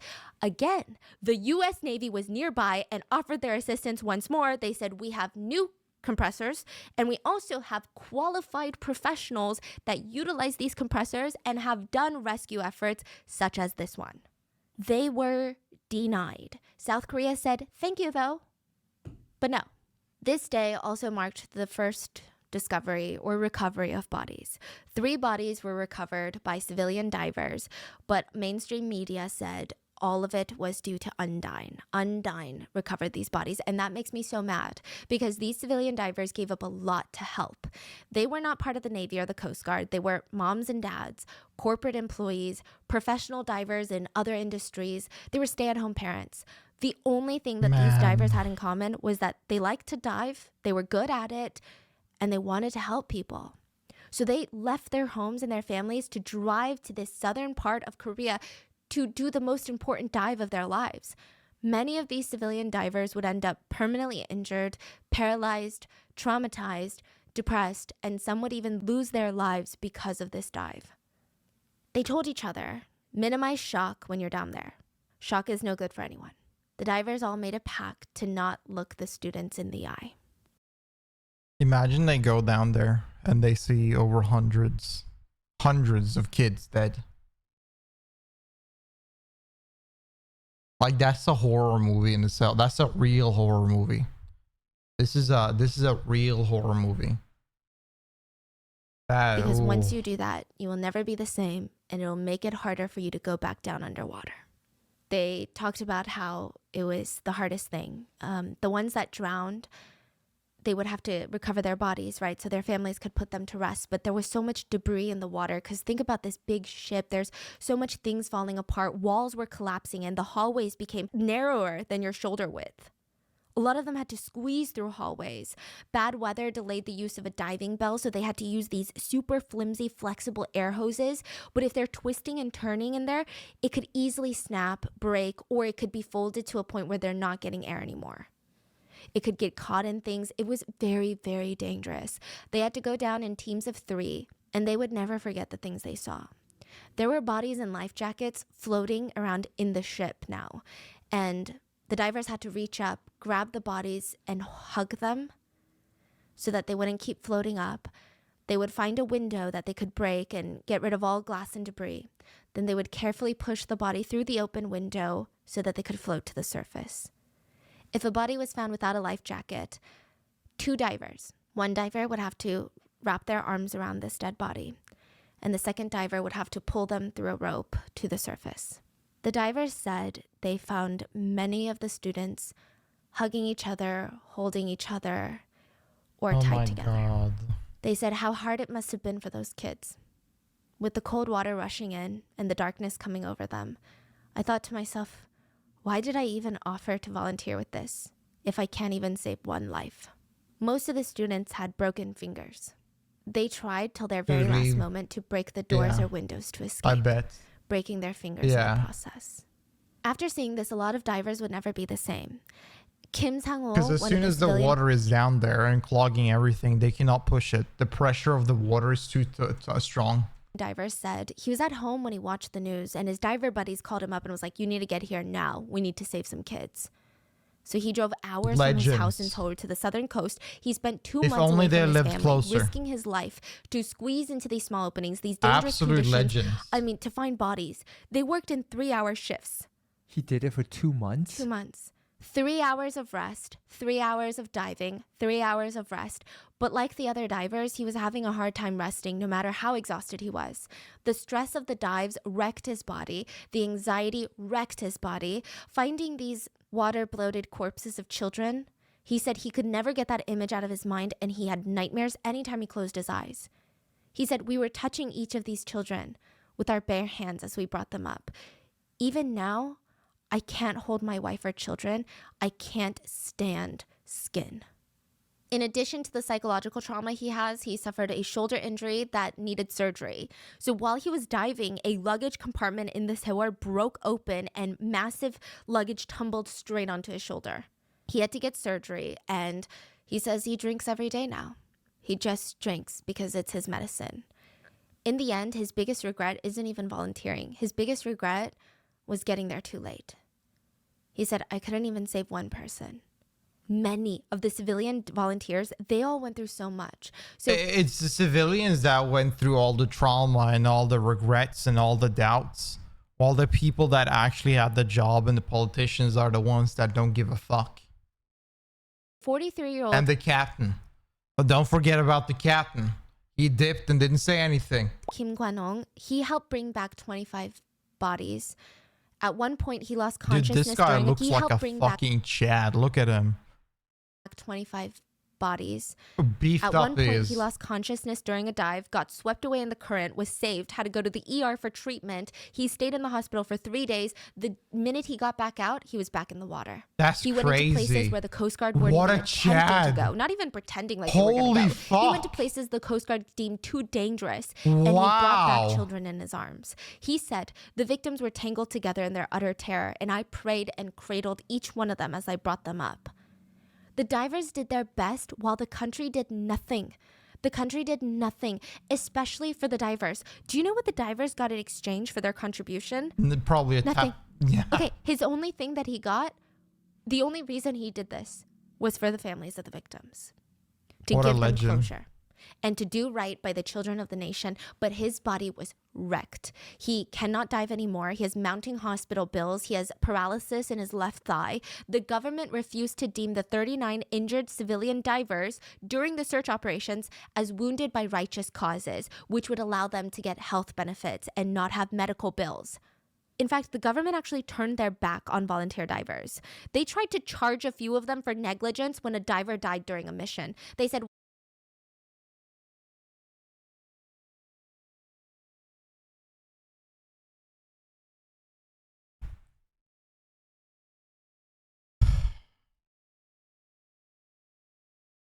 I'm mad. well, it's because you other divers didn't check his equipment, but the Coast Guard was never held accountable. Divers had to go to court to explain, I am not responsible for another diver's death. I am just volunteering to save bodies. The divers that all tried while the Coast Guard did nothing, they were being used and abused. In 2015, Kim testified about the trauma that he suffered from handling all the dead bodies during the rescue efforts. He said he cannot forget it. He will never forget it. And in 2017, he took his own life. I was waiting for it. I knew one of them would, because like you think about it, like at one point psychological damage to your brain, and you think about these scenarios, you spend yourself days out of days looking at a scenario where you wish you were there sooner, And even though you're not at fault at all, you go down there and you're rescuing and seeing dead children hugging themselves with closed eyes, seeing they're terrified, and then envisioning their last moments. And you go through that for days and days, and you see how all of these scenarios and visions, this is going to clog your brain for that long that it's going to bother you for a very, very long time, and it's just not going to leave you be, and it's just going to end you in the end of the day. It's like, it's too much. And it seems that the people that were trying to do good and help are the only people that are suffering in this. His final text to his loved ones were, "I'll see you in a better place in the next life. I'm sorry." So you're mad, I'm mad, okay? Let's all be mad at someone. And there's a whole lot of people to be mad at in this case. Chonghaejin Ferry Company, the Coast Guard, the former president, and mainstream media. So let's talk about Chonghaejin Company first. The Ferry Company, this is the connection to the last episode if you listen to it, and the Ferry Company's sick obsession with overloading the cargo on their ferries. So this particular ferry, this Sewol, had a capacity of holding 90 vehicles. On that day, there were 124 cars and 56 trucks. Wow. None of them were properly secured. None of them were even tied down. They were just driven onto the cargo port and just left on park. They also took in more cargo than allowed for that size of a boat. Their maximum cargo hold is 987 tons, but they took in 1,157 tons. Yeah, again, none of which was tied down. Do we know why the person at the beginning turned the boat so much? 15 degrees? Unclear. Oh, yeah, right. There was like a random dude that just did that. We don't know why. We think it's incompetence. Just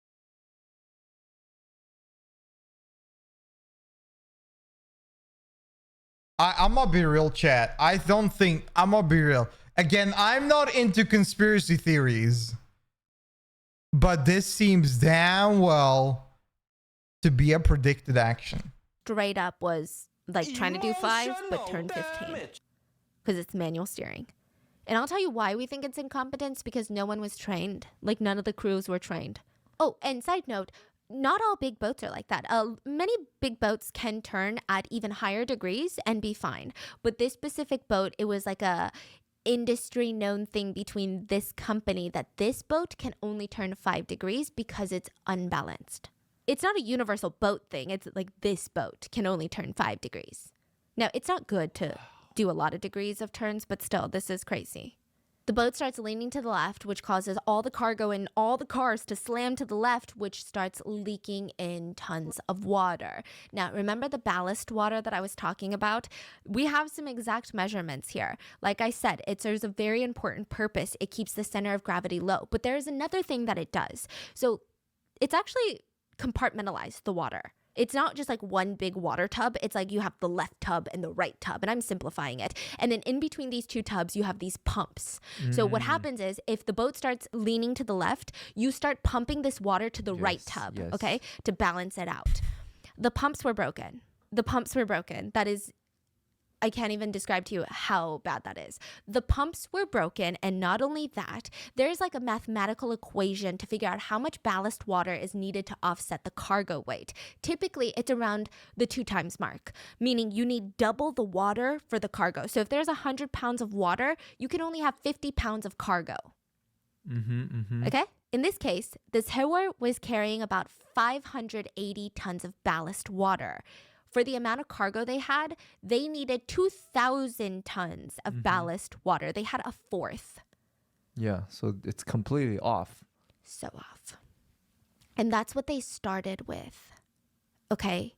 The crew actually pumped out hundreds of tons of water from the bottom to accommodate additional cargo when they were loading. And as the boat goes, you actually lose more ballast, like water, because part of that compartment is fuel. So as your boat is going, you lose fuel because you're using the fuel. So it becomes lighter. That's why you need extra water. So let's work our way up the food chain. The first people at fault were the captain and the crew. Not all the crew, but many members of the crew. Crewmates were investigated for their abysmal handling of the evacuation, and one crewmate in particular was told verbatim by authorities, remember, to go tell everyone to put on a life jacket. Yeah, well, he didn't do it. He was just like, oh yeah, I told them. But he just walked around the deck and was like, okay, yeah. What's crazier is that all the crew members that were on the bridge with the captain, they all left with him. They were some of the first to be rescued. But that also meant nobody else was on the bridge anymore to keep open communication with rescue efforts. So them leaving the boat wasn't just bad that they were abandoning the boat, but there was no one to communicate with them on the boat. So all these Coast Guards are like, we're trying to talk to people on the boat, but like nobody's on the boat because you guys are all here. That's cool. A former U.S. Coast Guard investigator believes if those announcements of every passenger to stay in their cabin were not made, the passengers most likely, just human nature, would have gone to the deck to see what was going on. Then they would have become easily visible and more easily accessible to rescuers.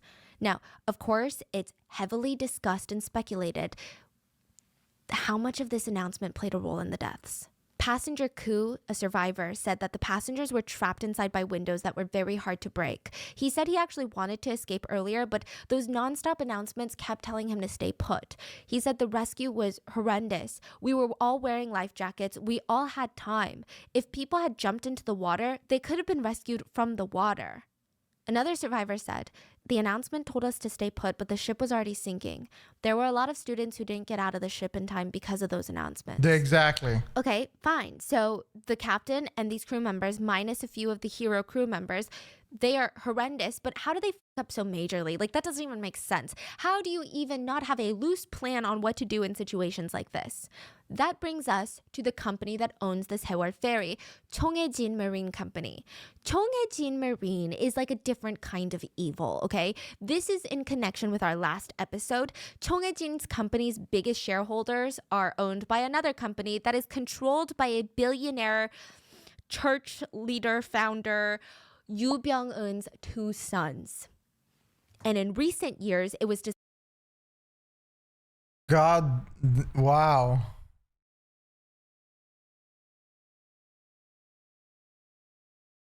Damn. discovered that the Yoo family received a total of at least $3.82 million from the ferry company. They got paid out, like about $4 million from this ferry company. And you're like, okay, that's great, right? That means the ferry company is doing well. No, the ferry company was in financial ruins. The year before the sinking, they reported a loss of $800,000 that year. They were cutting down on spending because the bottom line wasn't making sense. And you know where they were cutting down on spending? It was not to give their shareholders money. It was in the training and safety department of employees and new hires.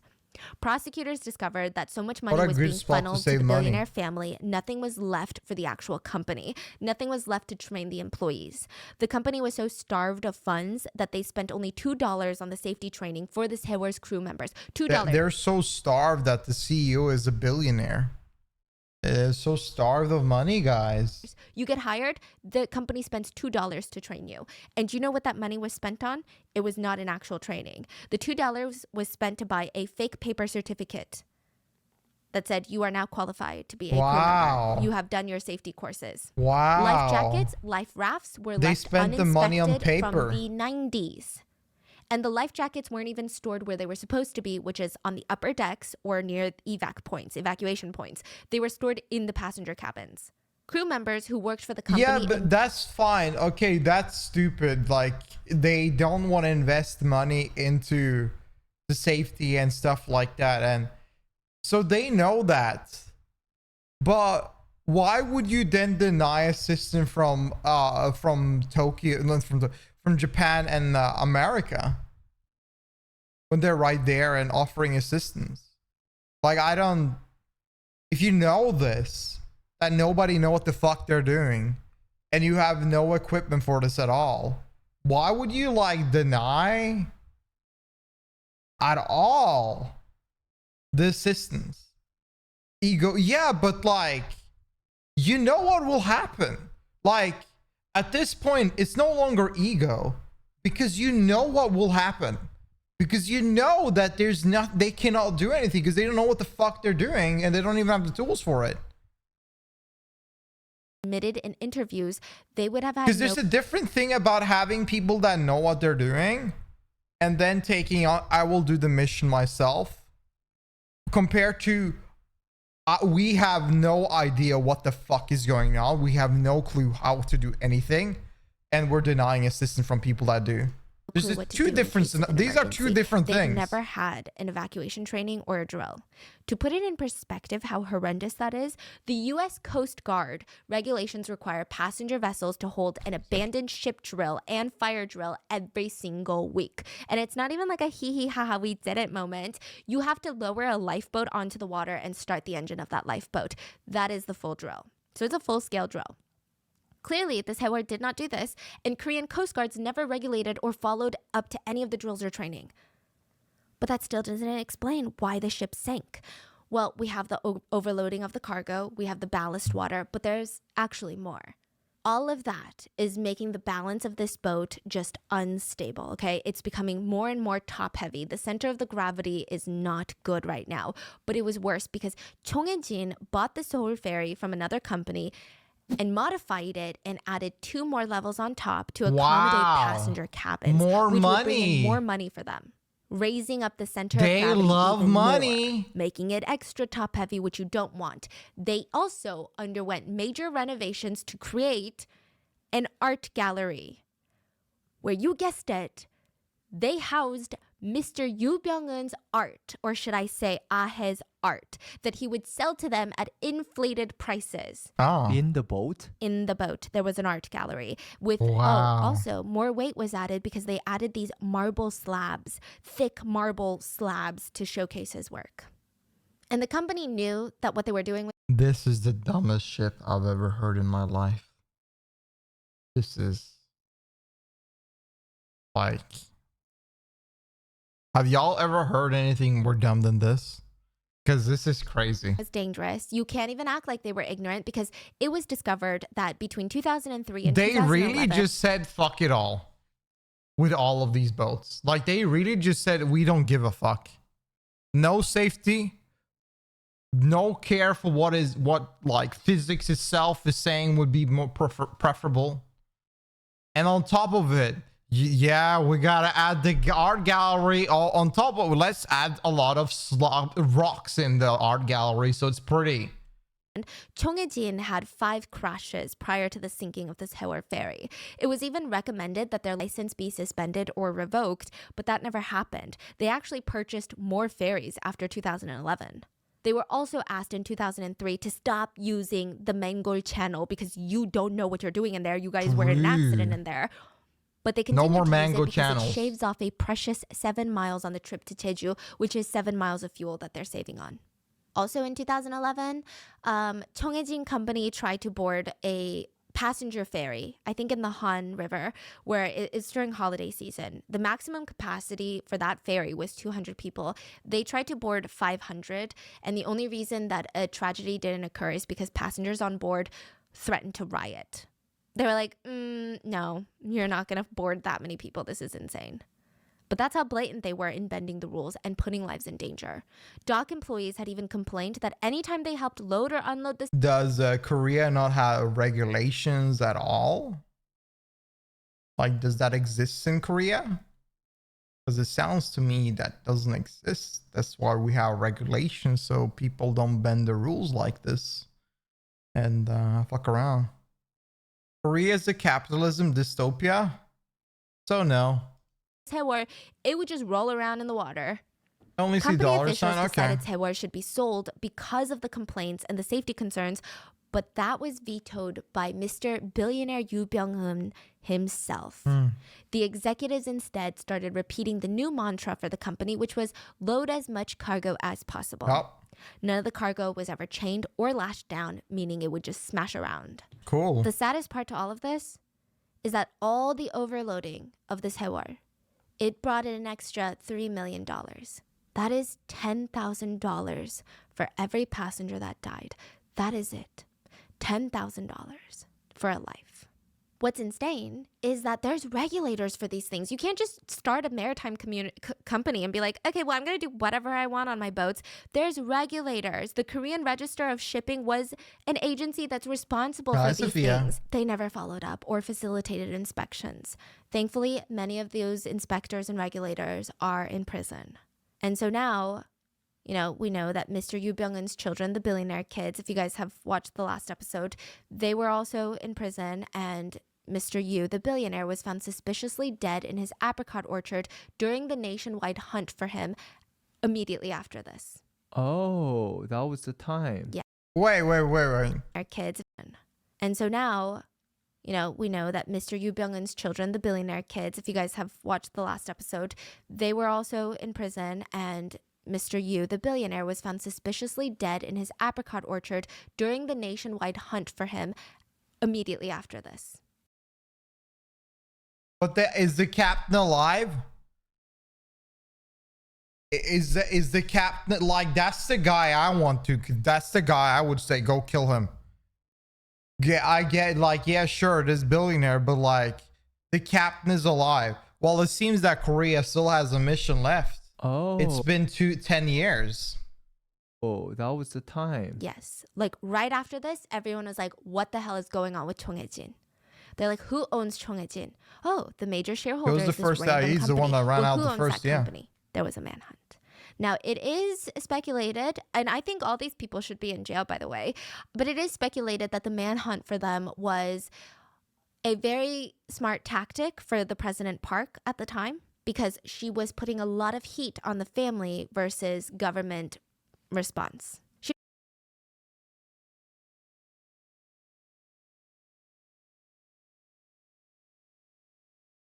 This had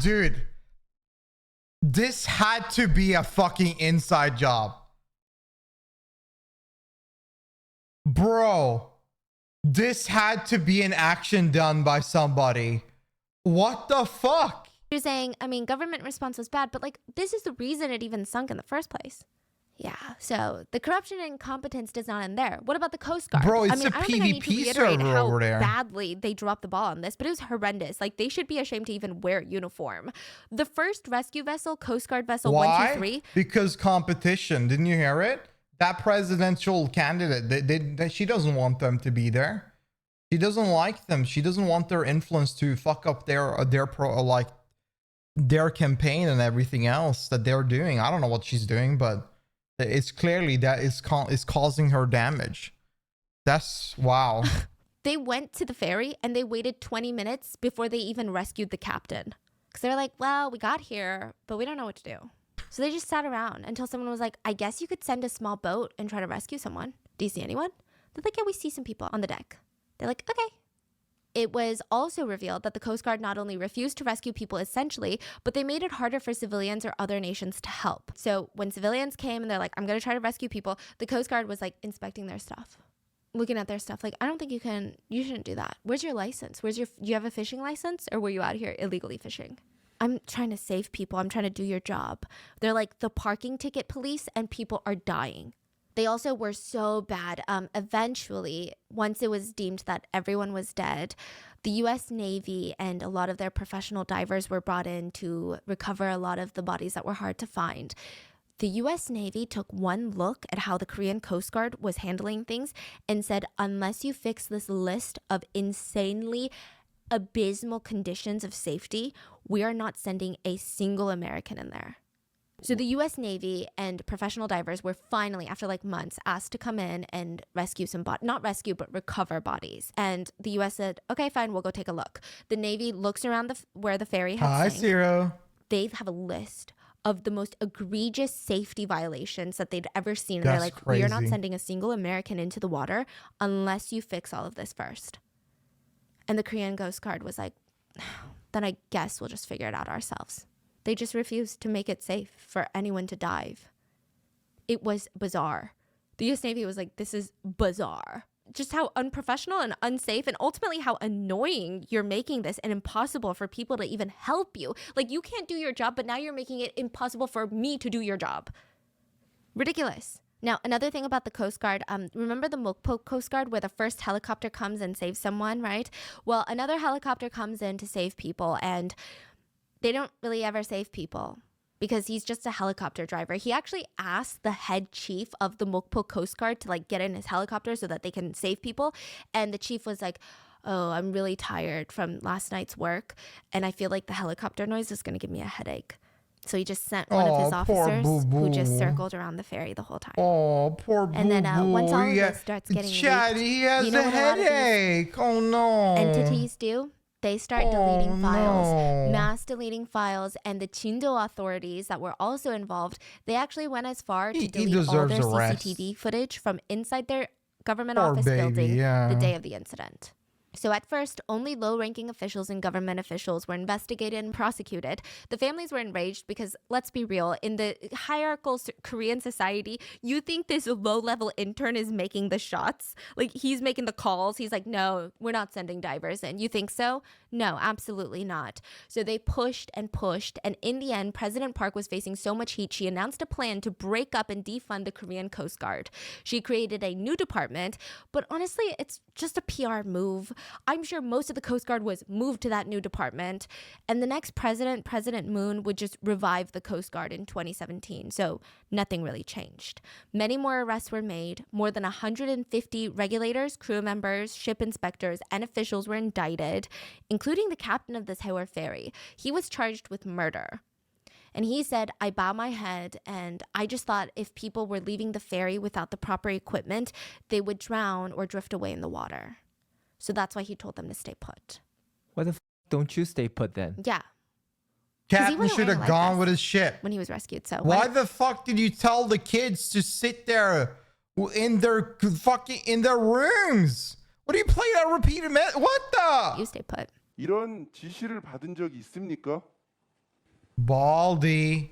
기억이 없습니다. With that much guilt and also public hate and scrutiny and a criminal trial, I would rather have died on the boat. So I just think it's so fascinating that some people have such a strong will to live that you would rather kill people to live. Nobody cared what he had to say. In the end, he was found guilty of murder and sentenced to life imprisonment. He was later acquitted and received 36 years in prison instead. What? Yeah. He was How saying, do you acquit that? He was saying, okay, everyone is shifting, even in the criminal trials, this is crazy. Everyone is shifting blame. So he's shifting the blame and saying, yes, I shouldn't have left the boat. I shouldn't have given these orders. But ultimately, everybody died because the Coast Guard didn't rescue them. The Coast Guard is saying everybody died ultimately because they were told to stay in their cabins. Pointing fingers at someone else. I know. This is what he looks so... And I thought this pisses Korea off so much. Because Koreans are really smart. Like, I think, like, on an average basis, I bet Koreans are on average basis really, really smart. And you see that on the parents, on how they acted and how, like, civilians acted. They are really smart. You see this scenario and you know that one escalation could have saved, like, one action could have saved them on 2 different points. All of the children, all of them, everybody could have been saved on 2 noteworthy moments. And they had hours. They had a long time to do this, but they didn't even do it at all. Disgusted right now. This is what they're doing. Wow. Like, just for that, I think he deserves another life sentence on top. Like, just the audacity. He's old. He's going to die in prison. So there were criminal charges levied against 399 people, including the imprisonment of 154 people. 38 6 years survivors doesn't from matter. Tanwon High School were subpoenaed for their testimony during Doesn't the criminal change the proceedings, action. and they said, Doesn't change that the kids with about died. 300 passengers. Most of them students is sinking fast. But instead of staging full-out rescue efforts, the crew members are nowhere to be seen. They're and tumbling the their Coast Guard is thumbs just and watching going from back afar. and forward 30 eating students ramen. lined up for the emergency exit. The rescue teams didn't arrive, so we started jumping into the water. But eventually, the water got too close, and the emergency exit was no longer Talking about available his to air, open. man. We were waiting to Baldy. jump. We saw the Coast Guard within arm's reach. They were on the other side of that emergency exit. And we were screaming at them that we're right here, but they just watched. Parents were understandably infuriated with all of this, with all these people and entities, but there was still the problem of the missing bodies. So by the summer of 2014, more rescue teams were sent in, and bodies, at first, there were more found, and of course, it was few and further in More between. actions But done when at they're one dead. point, a body was found in an area that the divers already claimed that they had searched multiple times. So let's say they said they searched room B on the 3rd floor. They said, we searched that like 10 times. And then a body was found by a rescue diver in room B on the 3rd floor. So, of course, it brings the question of competency of the recovery efforts yet again.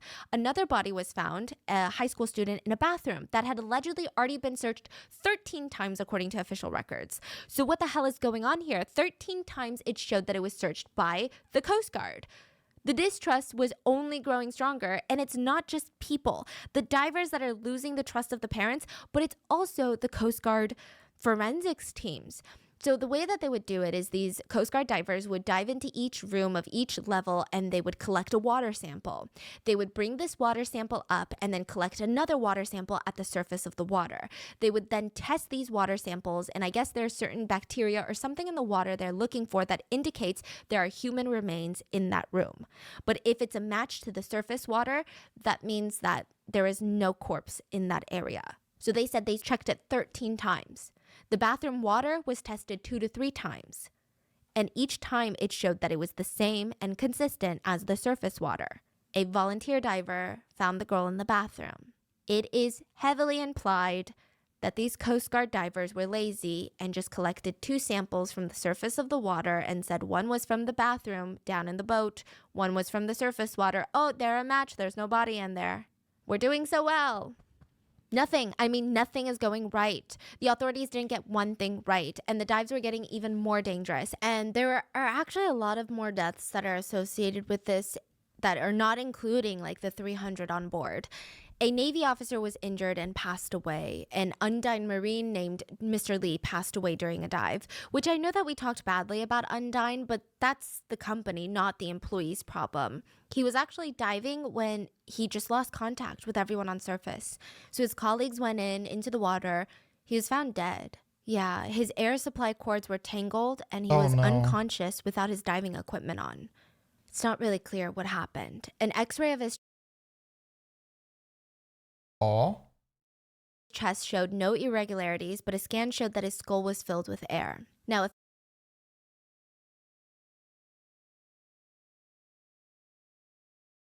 a few weeks later, another civilian diver passed away.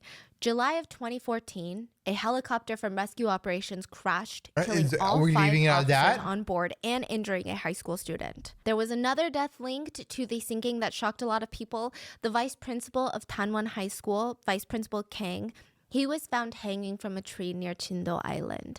So this is the island where all the parents had gathered, and it's said that he was the leader of this school trip.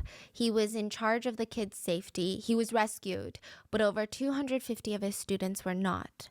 He wrote in his note that he feels guilty and he wants to take responsibility for what happened. He wrote that the trip was his idea, and he cannot live without knowing where his students are. He wrote in the letter that he wonders if he could still be their teacher on the other side. In death. He asked his ashes to be scattered around where the ferry went down.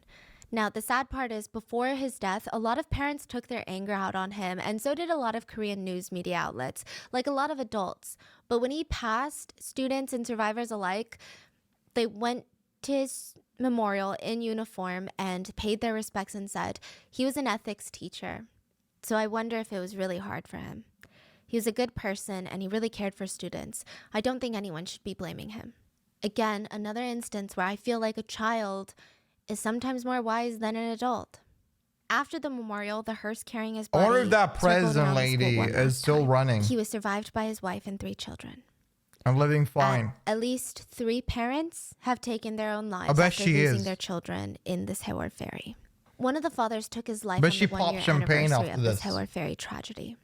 Many families have completely disintegrated, because I think that there's no way she didn't have any involvement in making this as bad as it is. You just have to cry when it's hard. This There's is fucking no way tragic. around it. No one, nothing. People don't give a shit about anybody's or lives. Help you. When I miss don't my care son, about children. I go lie in his bed and I hug his pillows and I smell his and all smell the civilians that want to help many are the families ones have left their suffering here. children's room exactly the way it is, not touching a single thing, almost as if these students are going to walk in through their door with their backpack.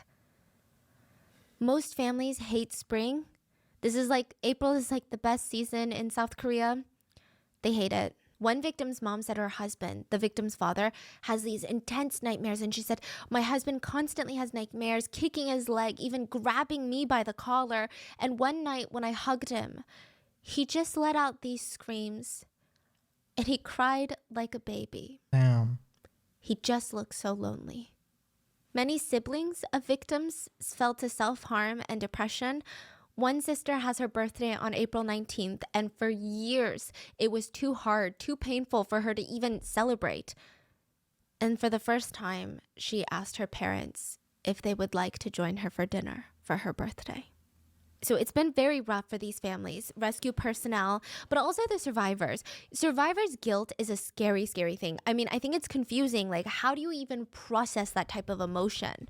There was a 71-year-old woman who was eating breakfast when she heard screaming. She saw people just sliding down the floor, so she grabbed a railing and saw everyone tumble like dominoes. She remembers going into shock, but this young man grabbed her arm and screamed, "Come on, hold on to me tightly." She was trying to let go and slide down with everyone because she was so exhausted. She's 71, but she's like, no, I can't hold on any longer.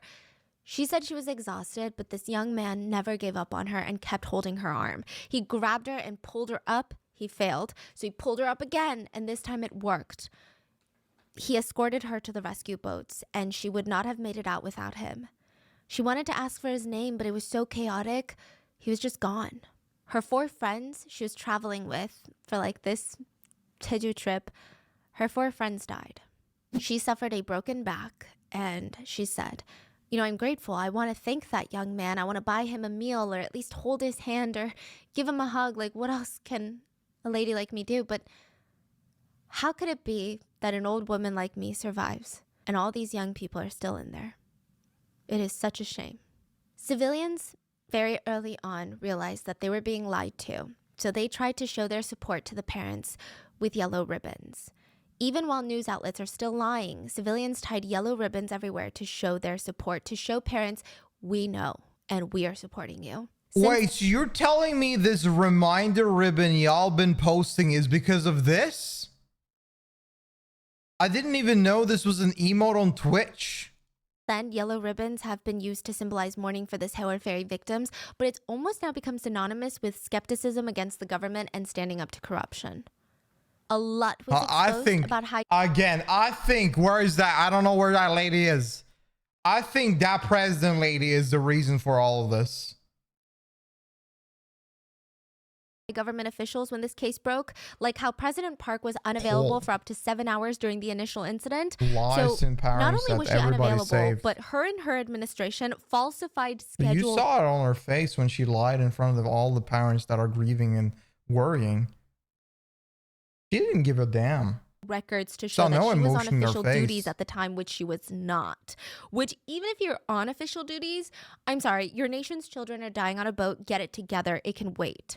She just wasn't involved. I guess I don't know if she wasn't alerted, or I don't know if she wasn't making enough calls, so now all these officials are covering for her.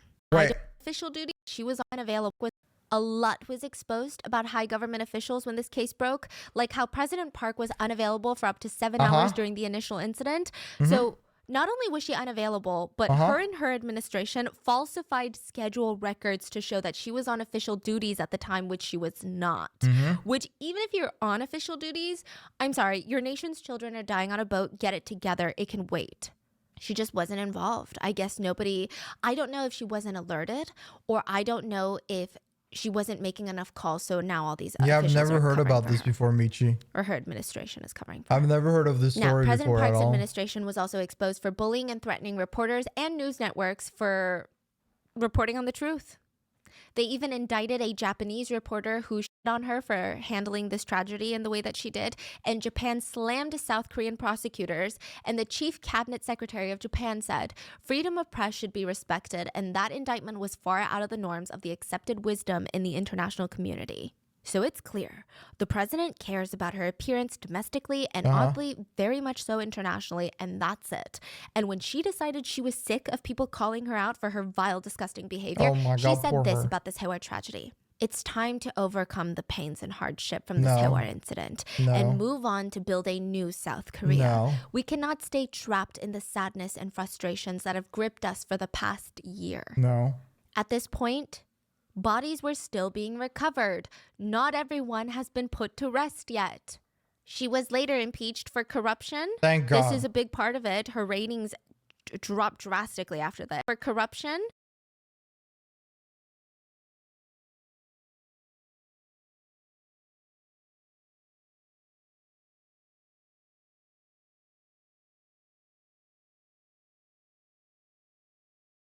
if you want to blame anyone, this her. Like, I'm not Mr. Sherlock Holmes. I might be wearing like a suit, but come on. Does not everything in this entire fucking story put the entire blame on her and make it seem like an inside move that she predicted, that she made herself just to get rid of that billionaire company? She really just wanted to frame the billionaire company and kill all those children because of this. This is a crazy shit that honestly, it seems like she's just fucking wild and want to stay as a leader. Like, I have never in my life looked at all of those conspiracy theories. You look at them, you're like, ah, blah, blah, blah. Oh, maybe. But this is like, you put this in a clear picture. She's even getting impeached for corruption. This lady is corrupt. She's a villain. She's a super villain. And she's trying to get people away on the worst possible ways ever. This is a big part of it. Her ratings dropped drastically after this. And shamanism, oddly, were the reasons that she was impeached. We have a video on it. Shamanism? Anyway. The first lady of South Korea's scandalous past? Pringle cheese? What? What does Pringle cheese have to do with this? Huh? Not a great person. What a thumbnail. In the end, 9 bodies were still missing in the incident, and the parents stood by each other to make sure those victims came home to be laid to rest, which would ultimately lead to the Sewol being salvaged. Shamans are like these they are basically people that speak to spirits. They're like the people that understand the elements, depending on which culture you go to, that speak to dead spirits. Bottom of the seafloor. They speak to the spirits itself. They are the one that transition you through the veil. Korean native religion is shamanistic one. So it's okay, so they are shamanistic as well. Interesting. But it took a very long time to get there. The parents requested that the Sewol ferry be salvaged immediately because evidence... That is very cool to hear though. You're telling me, so shamans, like, you have them in Asia, East Asia as well? That's very interesting. Because you have them in Africa, South America, and then in East Asia as well? Interesting. These are intact. It's funny how these thought processes and religious like ideas, these tribe ideas have been spread around like so many different continents. A lot of Asian culture have shamanistic culture before spreading of Buddhism, Islam, and Christianity. Interesting. Like, we need to do this, right? There are speculations that the government went out of their way to come up with a million reasons on why this was impossible. It's theorized that they were scared that the evidence would show incompetence. One big thing that got a lot of people mad was that out of 172 survivors, more than half of them were rescued by fishing boats and other civilians and or commercial boats that had nothing to do with the government. I thought it was in a different way, Ghost. Not exactly. Who first got to the ship didn't do anything about 100 or 200, I think, were trapped inside. They were just picking up the ones at the top. Now, can we talk about the salvaging of the ferry real quick? Okay, this is crazy. 2 months, I think it was like 2 months after the sinking of the ferry, 7 private companies brought in proposals. So this happens a lot with these sometimes natural disasters, sometimes national disasters. These private companies will bring in proposals, and it was 7 maritime companies that said, hey, we have a way to salvage the ferry. This is how we're going to do it. This is option A, this is option B, this is option C, and this is how much we would charge the government to do it. Thank you. Okay. That's our proposal. It's almost like a government bid. All these companies are trying to get this deal so that they can salvage the ferry. Now, one company in particular had a very unique plan. Ooh. The problem with salvaging this ferry was not, oh, let's just lift it up by cranes and then bring it ashore. It's not like that. It's so complicated because you have bodies in there. You have evidence in there. You want to keep these bodies as intact as possible. So there's a lot that you're working with, and it's in the channel, the Mangoy channel. I thought they rescued all of them. So their plan was to tilt the boat onto its side again, because right now it was like inverted. Tilt it to its side, crane it onto a floating vessel, and salvage it there. That was like their plan. The government reads this proposal like 2 months after the sinking. Everyone says, when are you going to salvage the boat? They said, we have to do tests. We have to find the perfect solution. You guys, you don't understand because you don't know, but it's so hard. you know, this is in the water. It's very, very Especially takes a long sensitive time. issue. Yeah, We I need know, to I make know. sure none of the evidence gets lost. We need to make sure the bodies are intact. But I So it's thought gonna she take said some they got time. all We of them need to after do a 2 lot of months. tests. A year later, the government comes A out year later. and says, after a year of that, we have amazing news. Oh, wow. We have found the best solution. Oh my God, I can't wait. They take credit for the solution that they had on their desks 2 months after the sinking, and they pretty much copy that proposal word for word. And that was exposed by Newstapa. Oh. Parents of victims gathered together in Gotta front of take the government homework. buildings to stage a hunger strike. Not for money, but for the truth. They just wanted answers on how something like this could have happened. For months, the country mourned with them. And there's a moving story about a father who ate nothing but water and salt for 46 days. The president still had some supporters, super conservatives, that came out to eat pizza and fried chicken in front of the parents who were hunger striking. I don't know why they defended the president. Like, that's your mom or Fried something. chicken and I don't know pizza. why anyone defends any politician, regardless of what their beliefs are, so vehemently. Like, I mean, I think it's crazy. weird, man. One parent stated, I don't I need money, don't compensation, understand. or trauma therapy. I don't understand looking at politicians as like celebrities and trying to defend it. Like, they're politicians. They do politics. They're not a celebrity. No, they're not like that. I don't understand how people stand them so hard. I just need the truth, please. That's all. And he formally bowed in front of lawmakers, begging for them to help. Families of victims even shaved their heads in public in a demonstration. They just wanted to put their family members to rest. And the government just kept asking, so you want compensation? No, we want you to find our family members. Finally, the ferry was salvaged 3 years later. What about the truth? There were 9 missing passengers at that point, and only partial remains would be found in the salvaging. Many of the victims were put to rest 1,000 days after the tragedy. But by the end of October 2018, 5 people are still missing. 2 16-year-old students, a 57-year-old teacher,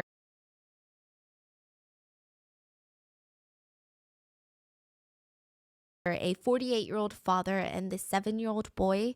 Remember the older brother of the 6-year-old I just want to go down so you can see them. sister? They are still missing. The families of all the victims would receive approximately $177,000 for each victim lost, which is absolutely nothing. I mean, first of all, they didn't even want it in the first place, but it's absolutely nothing. 71 days after the Sewol sinking, survivors returned to school. And before the tragedy, the sophomore class of Tanwon had 325 students. Now there were 75 in that class. All 75 were provided group therapy as part of the class time. 10 counselors were brought in to be readily available. And students at Tanwon said, every student here knows someone who has died or has gone missing. Like, just imagine the depth, like the web of trauma left behind. One student big says, damage our school to feels everybody. so empty now. It's not an environment where we can study. I wake up every morning hoping it's a lie, but it's not.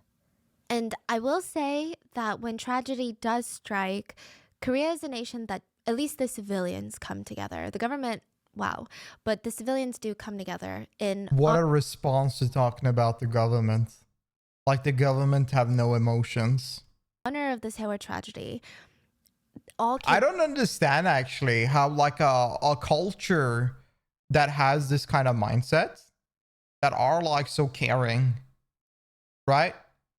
How do they have governmental elected people that are so heartless and corrupt? Pop groups, every single one stopped the release of all new music and promotions. The whole entertainment industry was at a standstill. Most industries in South Korea were at a standstill. There were no ads, no promotions for anything. And once the mourning period was over, BTS came back with a song called Spring Day. Power is corrupt, directly Daddy. inspired Unfortunate it is the factor. Unfortunately, it is. Power and money corrupts even sometimes the nicest people. Like there's a lot of people out there that doesn't really give a shit when they have it. But a lot of people, it changes them, or that was what they wanted all the time, and it was just a two-faced image. It's sad. It is sad. It is sad. Sewol. The translated lyrics read, I miss you even though I'm looking at your photo. I'm gonna be real. I viewed like songs about tragedies and movies about tragedy as a way to make money of misery. I don't like it. Like, as someone that has gone through like, I've not gone through this, but having friends and being nearly at a situation like this, you know, I've always viewed like whenever it's like whenever Michael Jackson died, do you know how many new albums came out and new remixes of Michael Jackson came out as soon as he died? Quite a lot. I feel like every time somebody makes music or movies or any sort of product related to these situations, it's just people that are hungry for more money, that are trying to capitalize on a tragic event, and I don't really like it. Time is a cruel thing.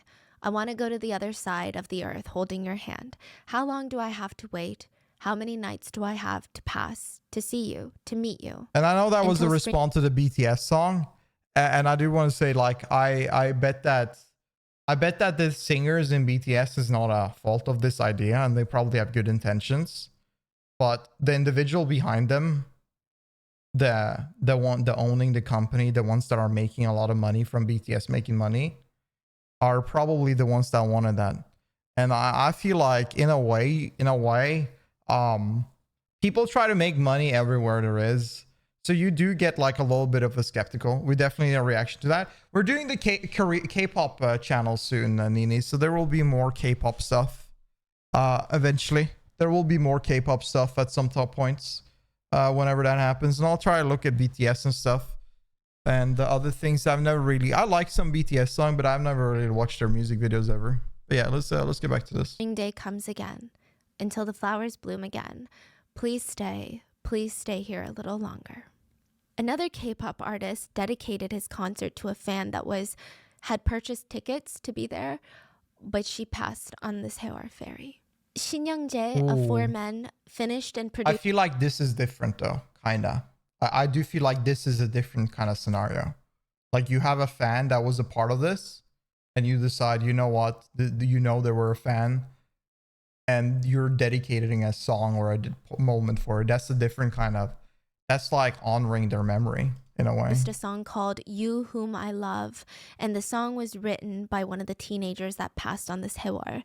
His name is Lee Da-eun, and he wanted to be an artist one day. He plays the guitar, he writes his own lyrics, and his idol, his role model in life was Shin Young-jae. After the Sewol tragedy, his parents reached out, just not really expecting anything, but he finished the song and performed it in honor of all the victims. The lyrics translated are, "To you who has suffered so much, you went through a lot, right? I want to hold you in my arms. Lan, thank you so much. I didn't read that. Thank you. But Hope you're doing good, Lan. at night thinking of you. I wish you could relax, but just know that I will always be here with you, right next to you." Many artists and idols wore yellow ribbons during performances to honor the victims. But I will end the very long video with this. A family member of one of the victims was asked, why do you think this happened? Why do you think the kids weren't saved? And he said, people ask that all the time. Why do you think they failed to protect the children? And I think above all, they just had no desire to protect the children. Golden time? All they did was lie. What are your thoughts on this case? And please stay safe, and I will see you guys on Sunday. That's what I said, chat. Koreans in general, I think you look at percentile wise of a population, I think Koreans are percentile wise, majority of them are very intelligent and educated, and just generally on the base level very smart. I think that the parents know, and I think majority of Korea know, that there was no intention to save those kids, and this was a predicted move because of probably multiple different reasons. But mainly when I listened to this story, it sounds like there was a presidential move to get more flack on a billionaire company that was opposite to her interests. I think that this, in all sincerity, with everything that's been told here, has had so many moments to save all of them, but there have been so many actions done and so much done to make sure that those kids died. Like, there was 2 moments they could seriously save them. It was during the whenever they turned, and while the captain was taken out, they could still save them. But no, they it's like, you know, instead of telling them to be in the cabin and when they turned, they could tell them to get out. Instead of the captain being silent and telling there's nobody there, he could have helped them. He could have told them, and the rescue team could have checked themselves and try to help, because they see clearly there were teachers. Like, if you saw teachers come out with old people and just generally go back to look for children, does there like not tell you that maybe the rescue team should go in and help the teachers that are trying to go in there and help other old people and like someone else that are in there? Like, why are you letting the teachers be the one to get everyone out? Like, if there's a whole rescue team outside, it's abysmal how like tragic this whole thing is. Like, well, where's the video? Recorded videos.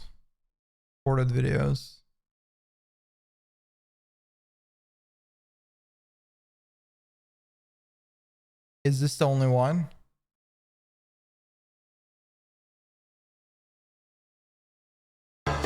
Rescued passengers who had been on board the ferry during the disaster. Here, passengers in life jackets brace themselves against passageway walls as the ship sits on its port side in the water. In this clip, passengers cling to railings on a deck while they await rescue. This video, reportedly shot by a student on board the boat, shows fellow students in life jackets seeking shelter inside personal storage cubbyholes in a below-deck cabin. The president of the company that runs the ferry appeared in public. All trying to put blame on him. That's nuts, man. The students, one of the students says crazy. It's like the time. It now comes across as even more haunting and tragic. This footage has been handed to media by the father of one of the victims. More than 300 people, students and teachers have. He says, please, if only I could live. Mum, Dad, I love you. I just feel bad for all the families that had to, and the children had to deal with this, because this is clearly it's a tragedy. I think that this will be it sounds to me that this will be something that will be stuck around in Korean history for a long time. It's very tragic and sad, and it must have been really scary for the children. What an awful story to hear here. Like awful in the sense that this is so sad. A W video though from Mango, like, she is a very good storyteller. She explained this really well, and she even repeated herself at the end there with a lot of things. Now I know what the ribbon is for, why y'all were spamming it. It's a sad one, but yeah. If you want to watch more reacts, feel free to sub to the channel if you're watching this on YouTube. If you want to come and watch these things live with us, make sure to come by my Twitch channel on twitch.tv/Adley and like this video. I don't really do that many Mango reacts because they tend to take very long, as you can see. So if you are interested in me doing more, make sure to click the like, and if there's like 400 likes or something, I'll do another one. But anyway, y'all, I hope you all have a great day. Try to, at least, after this tragic story. And take care of yourself. Make sure you hug your loved ones, and make sure to appreciate your family. I'll see you guys in the next video. Bye. Bye.